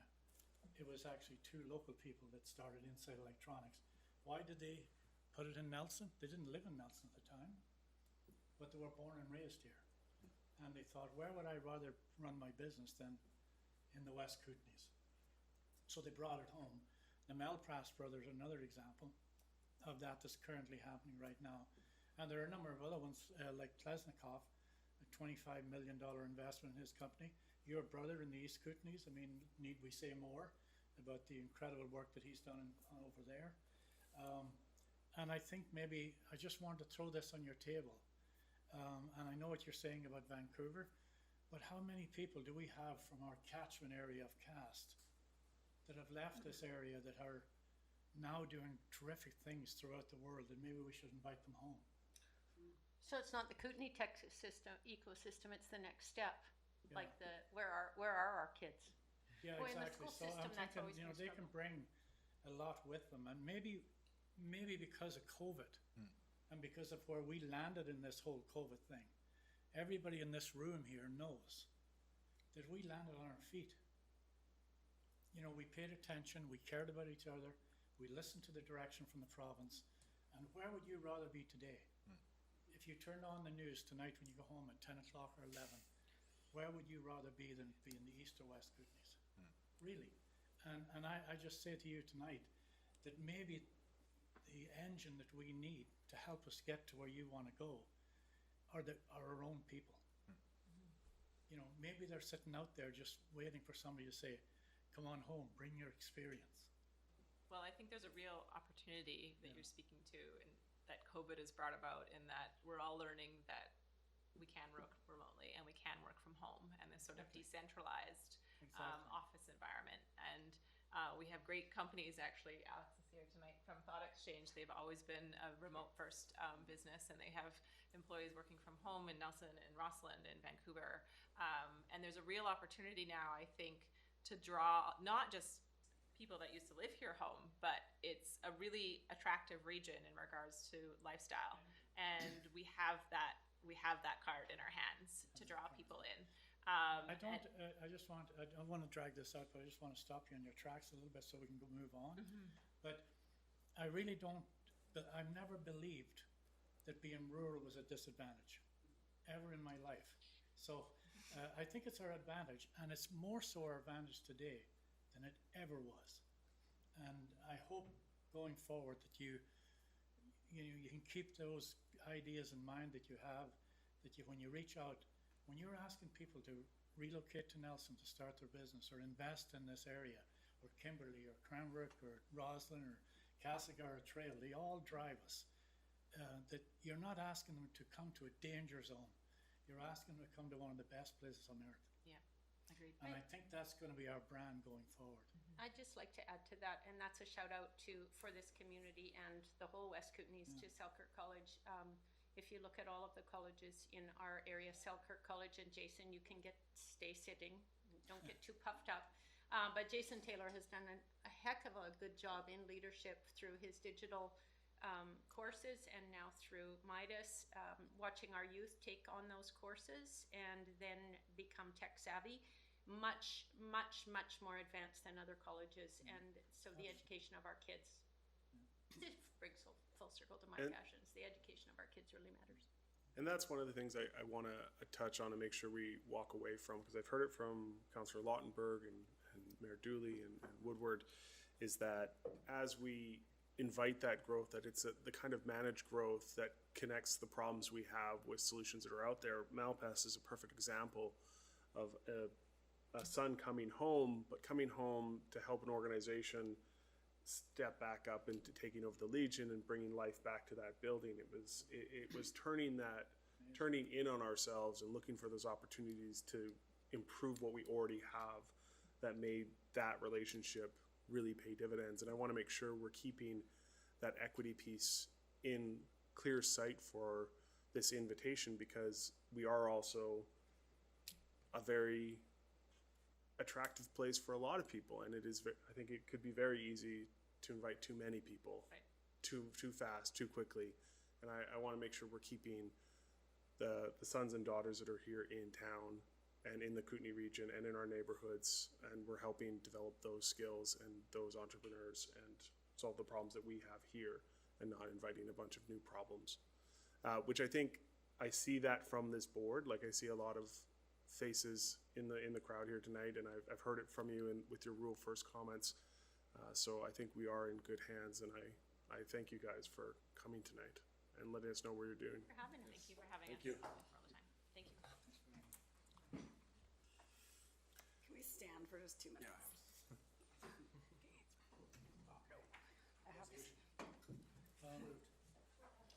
Is there a resolution there? No, there's no resolution. Yeah, that lady. I guess we're just having a break. Pay that ticket, I'll pay. She had a little baby, and she ran to get something at the drugstore. She came back, she had a ticket. And she was from Trail. I'll pay for it, I don't care. I don't think they do. They just meet, they go to the Anyway, whoever gave her that didn't know that. Sorry? Down there in the lobby, she couldn't get in the city hall. You guys just talk.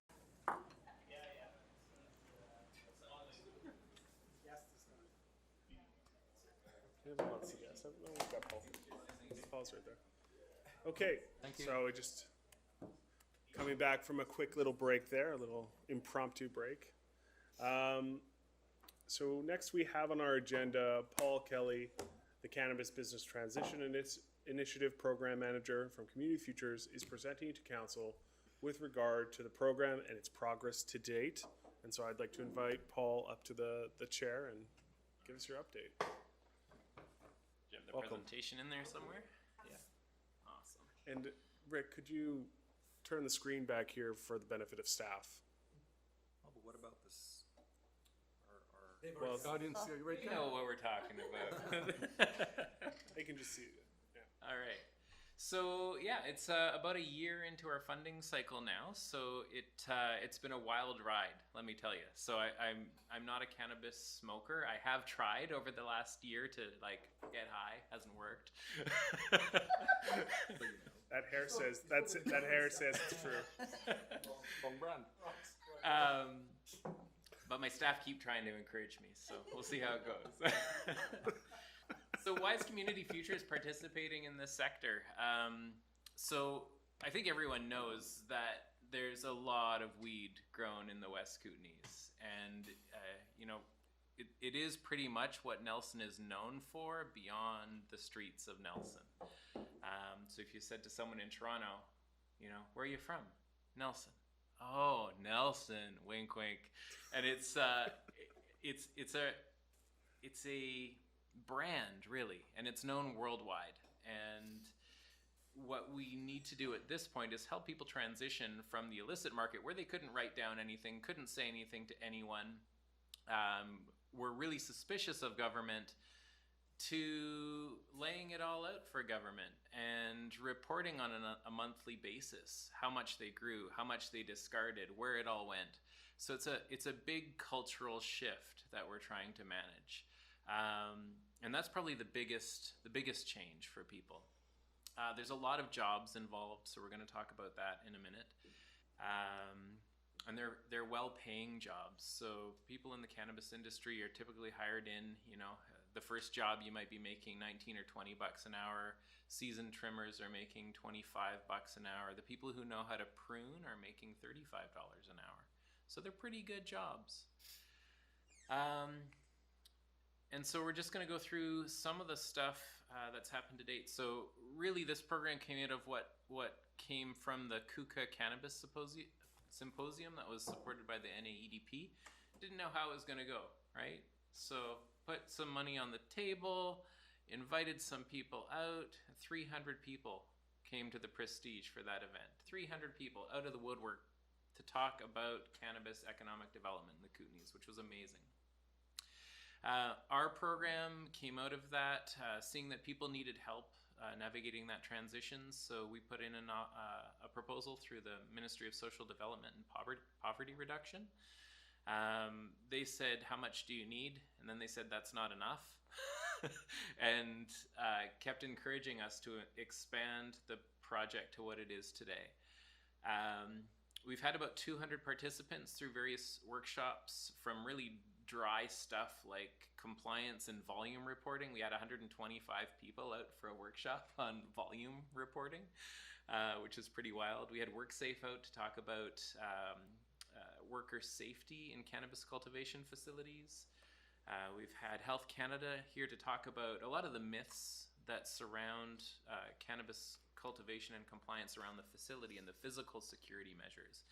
So a lot of the consultants are saying, oh, you need to build this $1.5 million facility.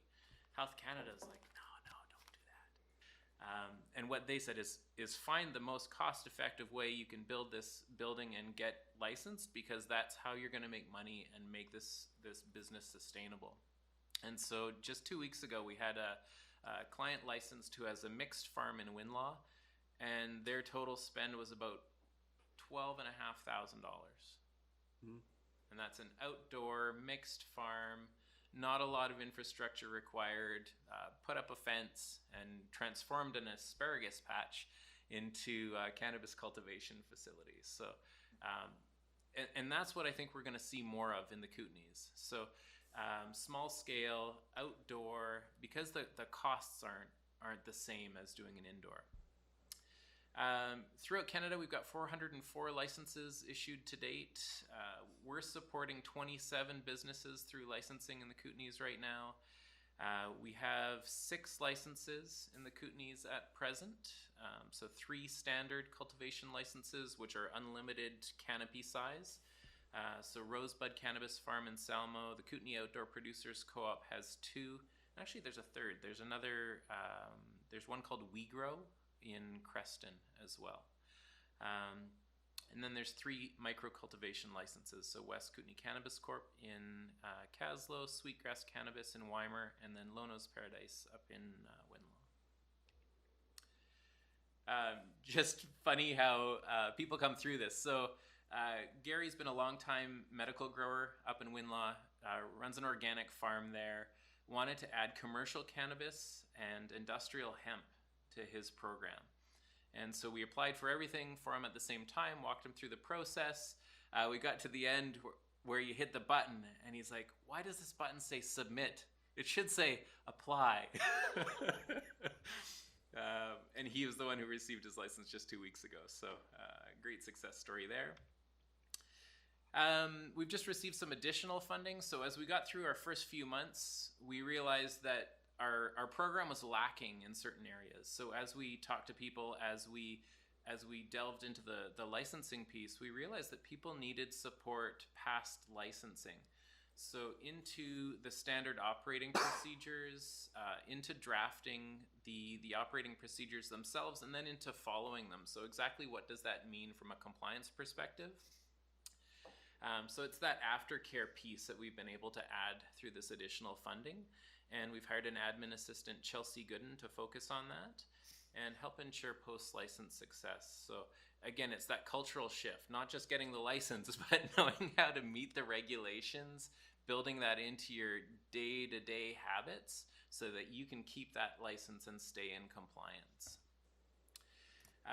We had some funds for regional processing co-op feasibility. So one of the gaps that we saw early in this process is that there's lots of people applying for this cultivation style license, but in the supply chain, you have to take what's grown under a cultivation license and transfer it to someone who has a processing license, or apply for that yourself.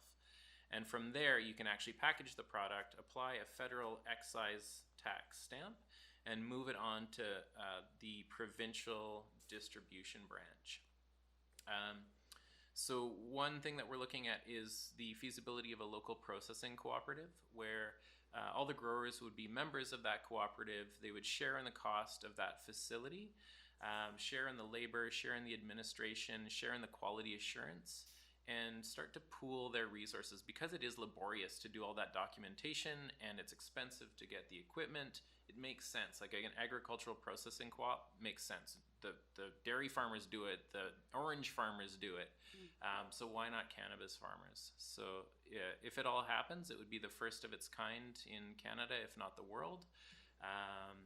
And looks like we may have found a site, and we're working on the governance structure for that and looking at some of the dollars and cents, and we've got a lot of interest from the community in bringing that forward. Funds for regional appellation are a terroir feasibility. So the Kootenay brand does have cachet worldwide, but what are we doing here to protect that cachet from outside interest? There are a lot of processors circling, wanting to put a Kootenay brand on product that hasn't been grown or processed in the Kootenays. And so we need to address that issue and come up with a regional appellation and figure out how to lock that down for the interest, for the economic interest and the intellectual property of residents in the region. So that's on the list. And then we also received some funding to accelerate license throughput through software.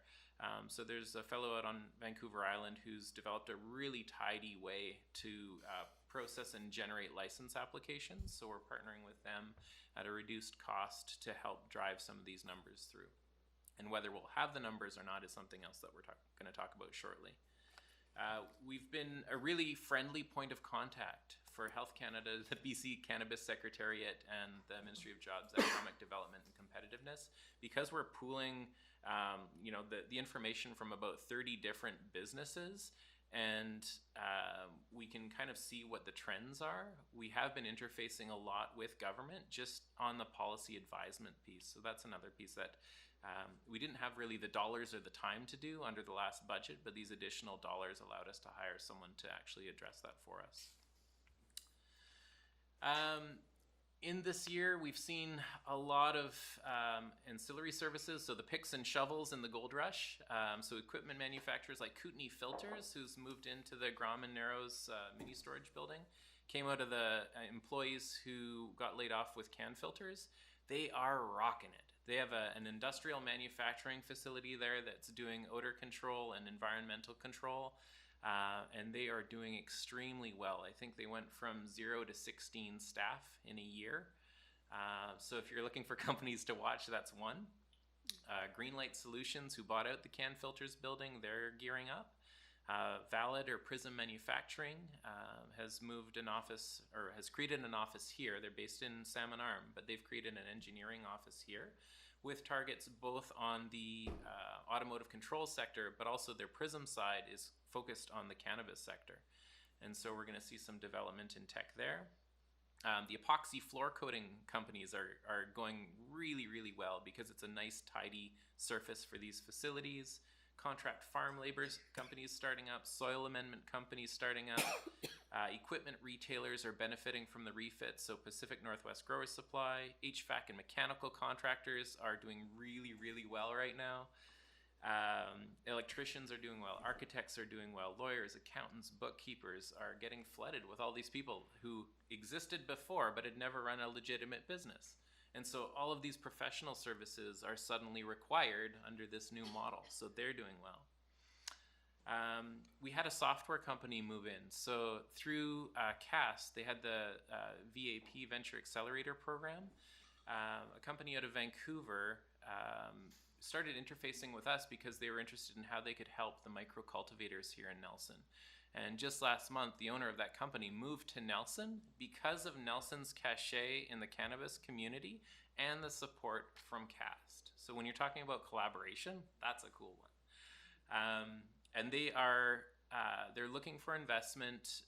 They were in a pilot phase looking at having about 12 clients, and now I think they have 24. So they're actually in a revenue phase right now before they really expected to be, which is fantastic. And then labs for third-party testing are doing really well as well. So one of the myths to cover, previous cannabis cultivation was illegal. No, it was actually under medical licenses issued by Health Canada. it wasn't really visible to municipalities because Health Canada said, don't tell anyone that you have this medical license except for the patients that you have. And so municipalities and local government didn't have oversight over these organizations. But now with this new license, it requires that interface. So you're going to see these people who were just part of the woodwork before. All right. And one thing, relatively few community complaints from that legacy market. Noise, light, odor were extremely well controlled because they didn't want anyone to know the facility was there. So when you're looking at variance permits for someone who's maybe transitioning from an existing facility to a new cannabis, recreational cannabis license, keep that in mind. They know how to control things, and legislation actually mandates that they control things. Labor force. So the 2017 BC Labor Force Survey, we basically transposed the known number of jobs in the cannabis industry into that graph for our region. So retail trade runs around 11.9%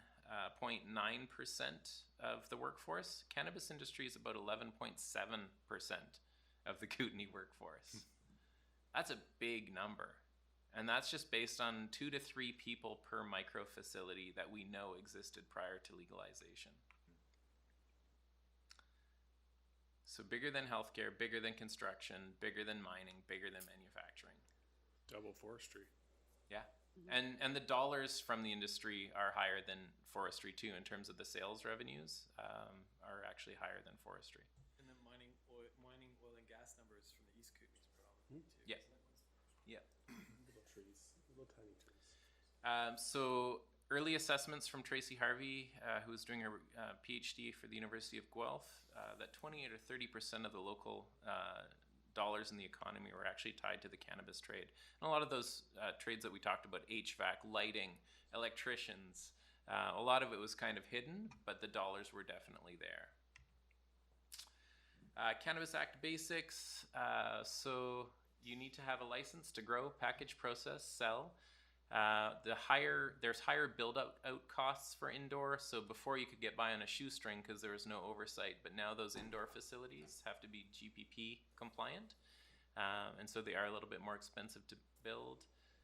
There's a higher standard of product safety, so strict input control and product testing before it actually gets out to a consumer, which is actually a really good thing. If regulation brought anything that's really good, it's this piece. Because growers could use pretty much anything on their crops before, now that's controlled, so that's a really good touch. Inventory volumes are closely controlled for public safety so that nothing gets diverted into illicit channels. We've got a lot of growers complaining about that. I just took off 2 leaves and now I have to create this form and document this. But that's part of legalization, is controlling product from seed to sale. Distribution and retail regulations downloaded to the provinces from federal, so it varies from jurisdiction to jurisdiction. So someplace like Saskatchewan has very little oversight. They said, go at it, free market, have fun. And it's actually the friendliest place to distribute and retail cannabis in Canada. And I'm hoping that BC takes a look at what's happening there, because right now all our producers are looking at selling over there because our system is quite cumbersome. Municipal control over physical locations, so that we just talked about. So they have to have municipal, a comfort letter drafted for Health Canada to say, yes, this person is within the zoning and the building is built for its intended use. So that piece was never a part before. Now it's a part of the Cannabis Act. The excise tax, so that one's an interesting one. So $1 a gram is the levy from government. A gram is not a lot of weed. And right now it's split 75% to the province, 25% to the feds. So as a municipality, you might just want to be looking to make sure that the cost of regulation is being recovered from the province there. So know that that's the piece that they're receiving, and know that as a regulator of that zoning, of that building oversight, that you might want to have a piece of that as well. Price to consumer. So here's my little gas pump graph. So before, your cultivator was packaging, often they were distributing, the person was buying typically right from the grower or one step removed. And so there was a fairly significant shift from the city to rural environment in terms of dollars. But with the province in the middle, things get a little chopped up. So your cultivator's only getting 30% now. So this is where the importance of having a regional processor really comes to the fore. So the processor is collecting about 24% of that retail price to consumer. The retailer is only getting 18% of that shelf price, which I don't know if you've ever worked retail, but that's not enough to run a retail store, especially a retail store that has high regulatory compliance requirements. So that's a concern. And then government is collecting about 28% of that shelf price between distribution at 15%, PST, GST, and excise tax. So it's a good chunk. So when you're looking at the price on the legal shelf compared to black market, you can see it's almost all that processor, retailer, and tax piece. And what does the distribution chain look like? So your licensed producer ships it, actually there's a step missing in there even, so ships it to a licensed processor. The licensed processor ships to a government warehouse. The government warehouse ships to private retail stores like the ones that we have here. And it also ships to a government cannabis retail store. So there's both bricks and mortar stores and a physical store. There is one planned for trail. And this is one of the big contentious issues in the industry is why is government competing with private retail, especially when they're limited to this 18% and government's also collecting that 15% at distribution. So I think that's one of the things that we're going to see worked out through the farm to gate sales. But we also want to make sure that the retail interests are protected in farm to gate sales, because now if every processor can sell direct to consumer, what is the retailer left holding? Not a heck of a lot. So it's going to be tough on retail. And then the happy customer at the end of the chain. So there's the BC Weed retail site. So you can buy seeds, you can buy edibles, you can buy dry flower. So there's all sorts of different things you can buy there. Just want to say that it's not a very appealing picture of bud. You can't see it, can't smell it. It's like, it actually looks like hops. That's why I thought it's hops. No. It looks awesome when you're high, though. It looks awesome when you're No, it doesn't. Boy, those guys in Saskatchewan are laughing their heads off. It looks like it stepped out from 2003. Yeah. Yeah, and there's no tools to, everyone's allowed their 4 plants at home. And government distribution has no mechanism to deal with live plants. They're just dry stuff in jars. And so it's a really limited model that we hope we'll see some evolution in the coming months.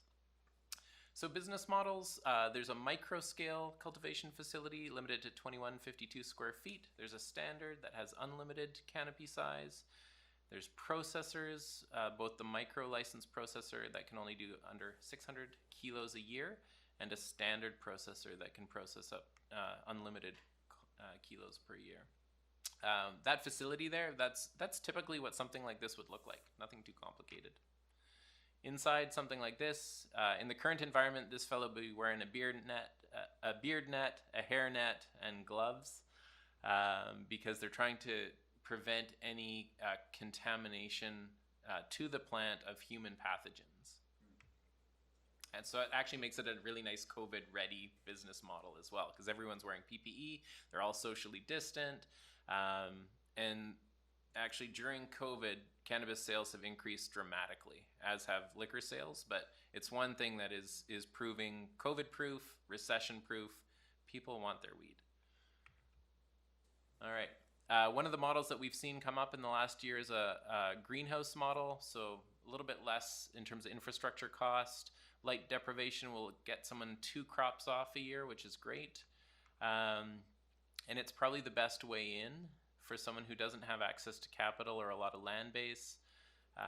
And you can control the risks a little bit better in a greenhouse than you can in an open field. So we're talking about farming. So hail, pests, smoke, all that bad weather, that all affects an outdoor cannabis crop, where indoor you have a bit more control over that.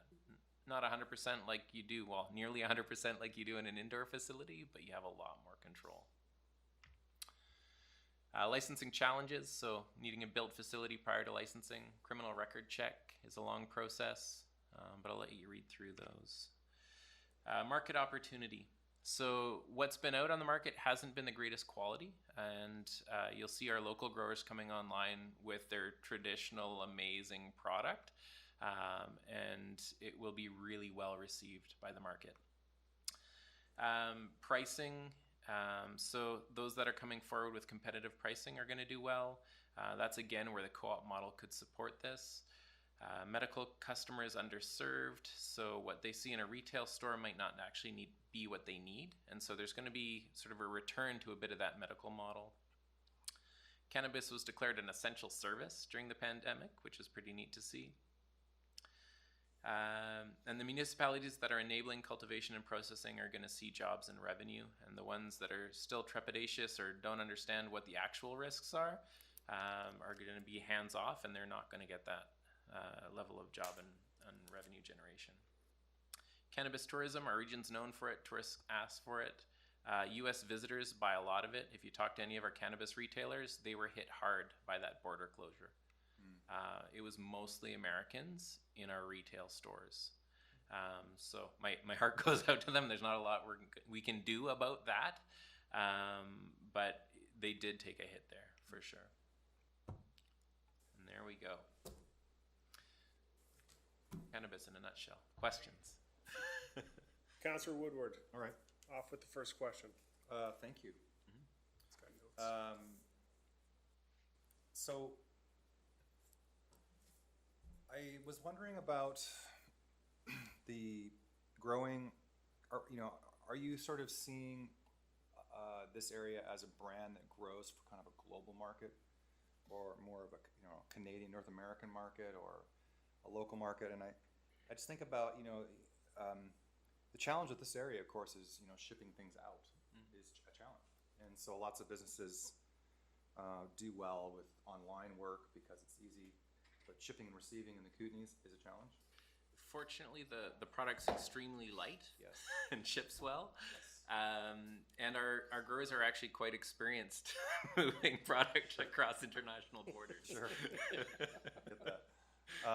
So I guess my sort of overall question is, any longtime user of cannabis will have their network, and they will, through the years, will find the great grower and will just buy from them and get a good price. So I would imagine very challenging to get that kind of customer away from that system. So you're looking kind of for a new customer base to expand the industry. And who do you see as that new customer base?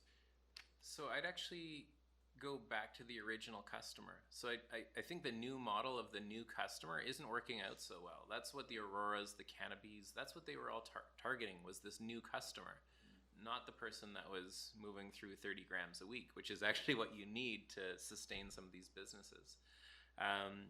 So if anything, I kind of see things evolving back to what evolved in the absence of regulation.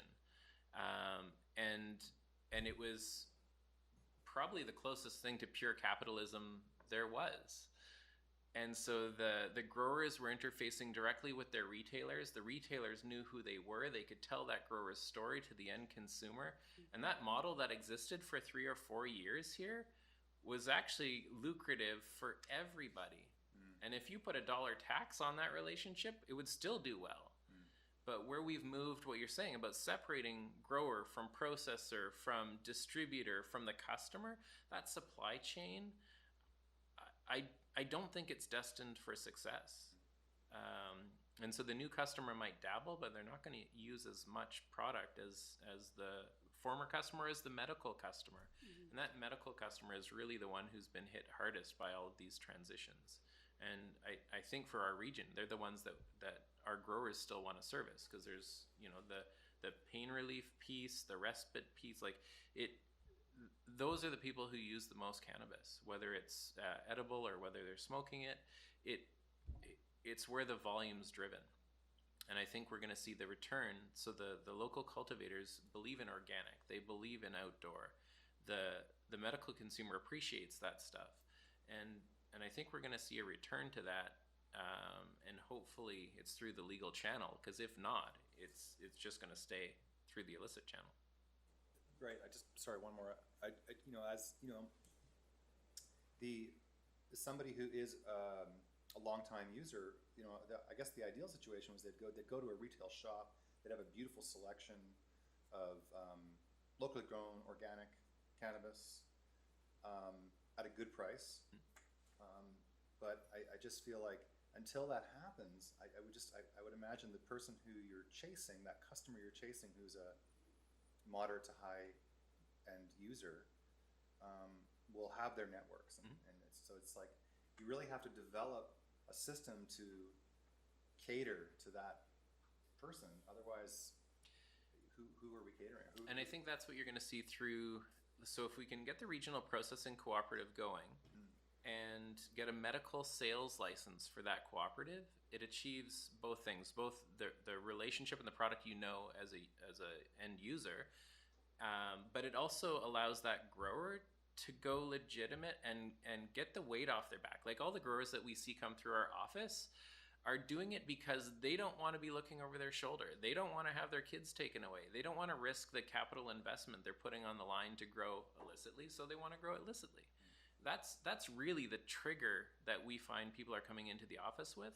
So if we can develop that medical sales model that keeps the relationship between grower and patient or consumer, that's what we want to see. And really it's the best for the community because none of those profits are leaving the community. So like a farmer's market. Yeah. Like a farmer and a customer at a farmer's market. Yep. And the government takes their piece, but you keep the relationship and the quality intact. Thank you. Yep.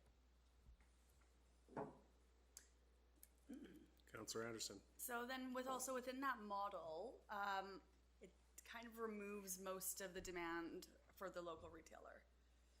Except for the American. We need the Americans. Yes. But I mean, what can we do? I mean, you know, we've had 2 people coming in looking for cultivation licenses. We have a few retailers right now. We have one that's sort of in limbo while another one hasn't opened. Like, what do you see us being able to do for those retailers? So for the retailers, I think it's going to be a hard job. So I think working with Nelson and Kootenay Lake Tourism and any other organizations that will help bring these Americans back in when that border opens up, I think that's going to be a big one. So there's tight controls over how you market your community for cannabis. So, but there are also ways through that. And so I think being part of that marketing process, I think is really important. And I think one of your retailers is in a bit of limbo with licensing, where I think one organization that's been issued a license hasn't started up.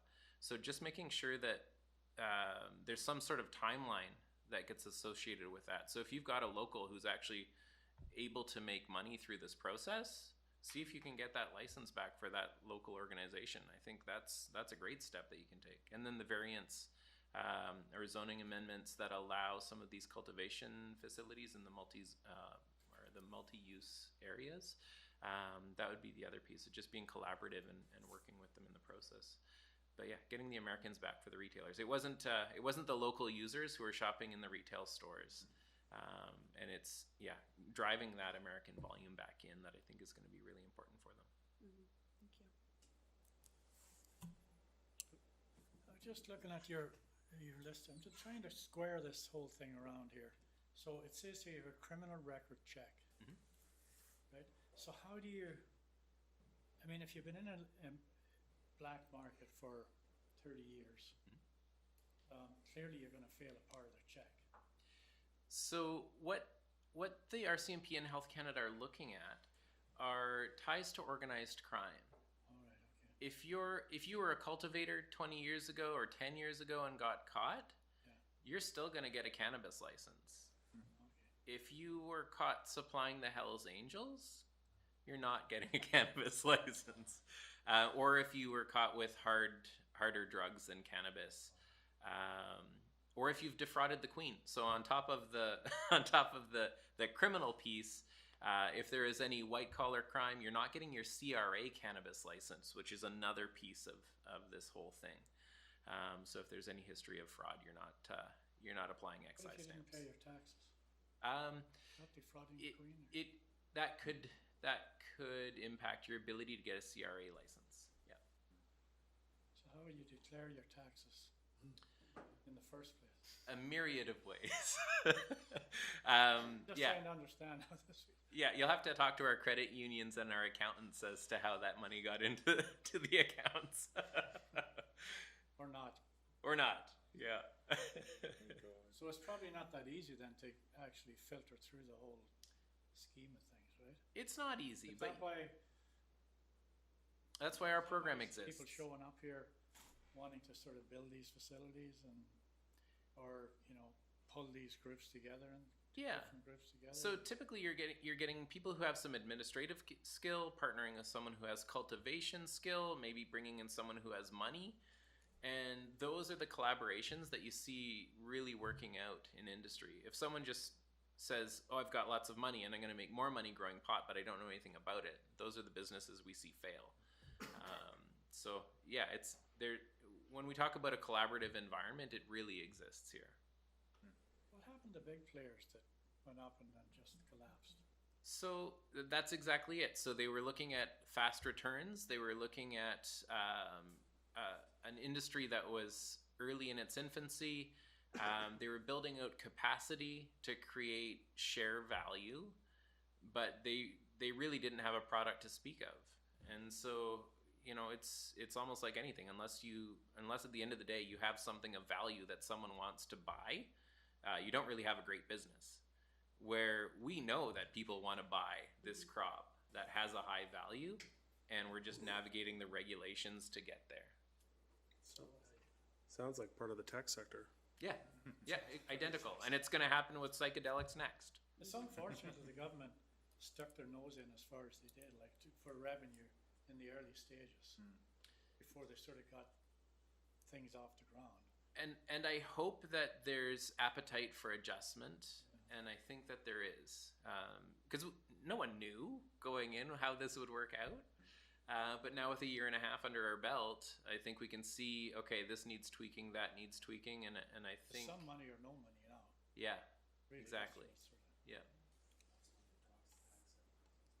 So, Paul, I was wondering, and this is kind of outside of the scope of the economic side of things, but sometimes I think we get really honed in on the economics of an issue and kind of forget the other parts of society. And I think we'd be a bit remiss if we weren't touching on some of the health literacy and the harm reduction component of more access to this product and a company with shareholder value to consider pursuing ever increasing market penetration. And so maybe you have some insight into what can be done or what is being done in the industry to address those people that might be struggling with substance use and management problems with access to this kind of product everywhere and everywhere.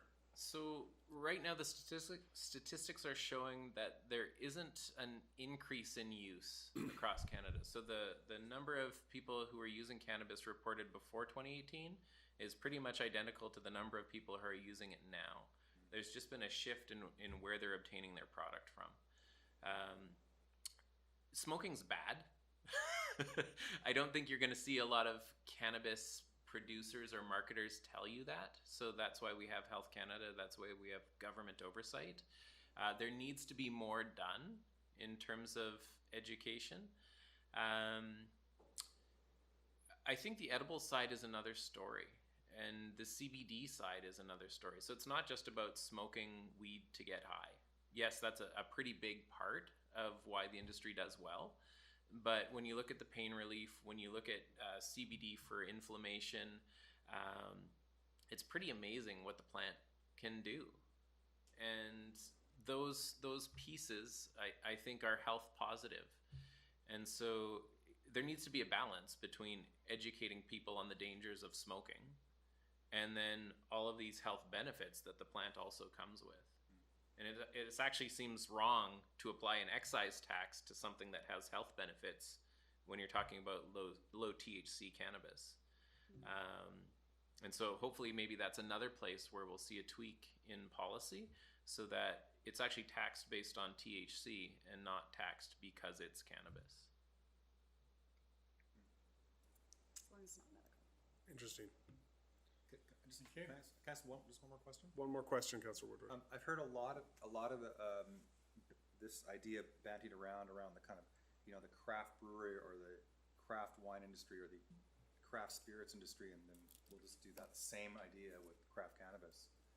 Is that a good analogy? Do you think that there is a pathway there, or is it some other thing to deal with?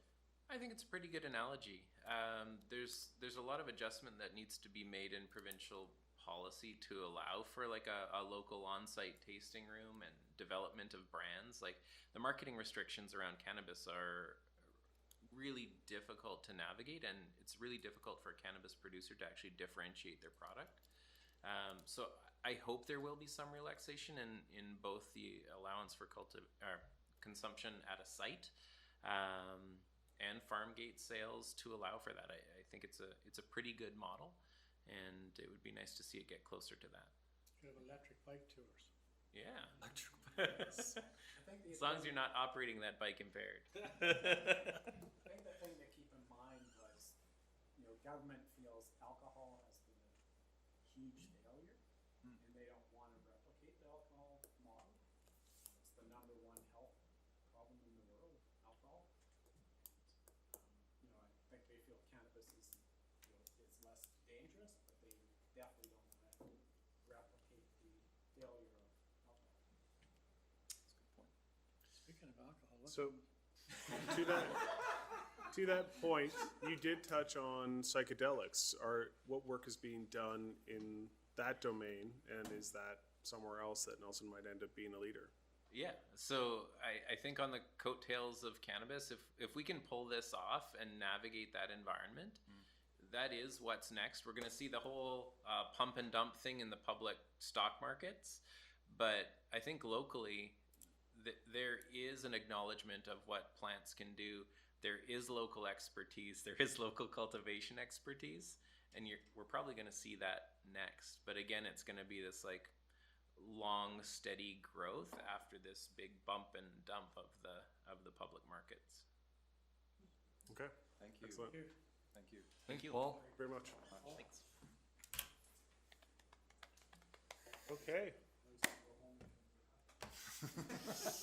Just depends on which plant, right? Okay, can I have a motion to adjourn? Councillor Renwick, all those in favor?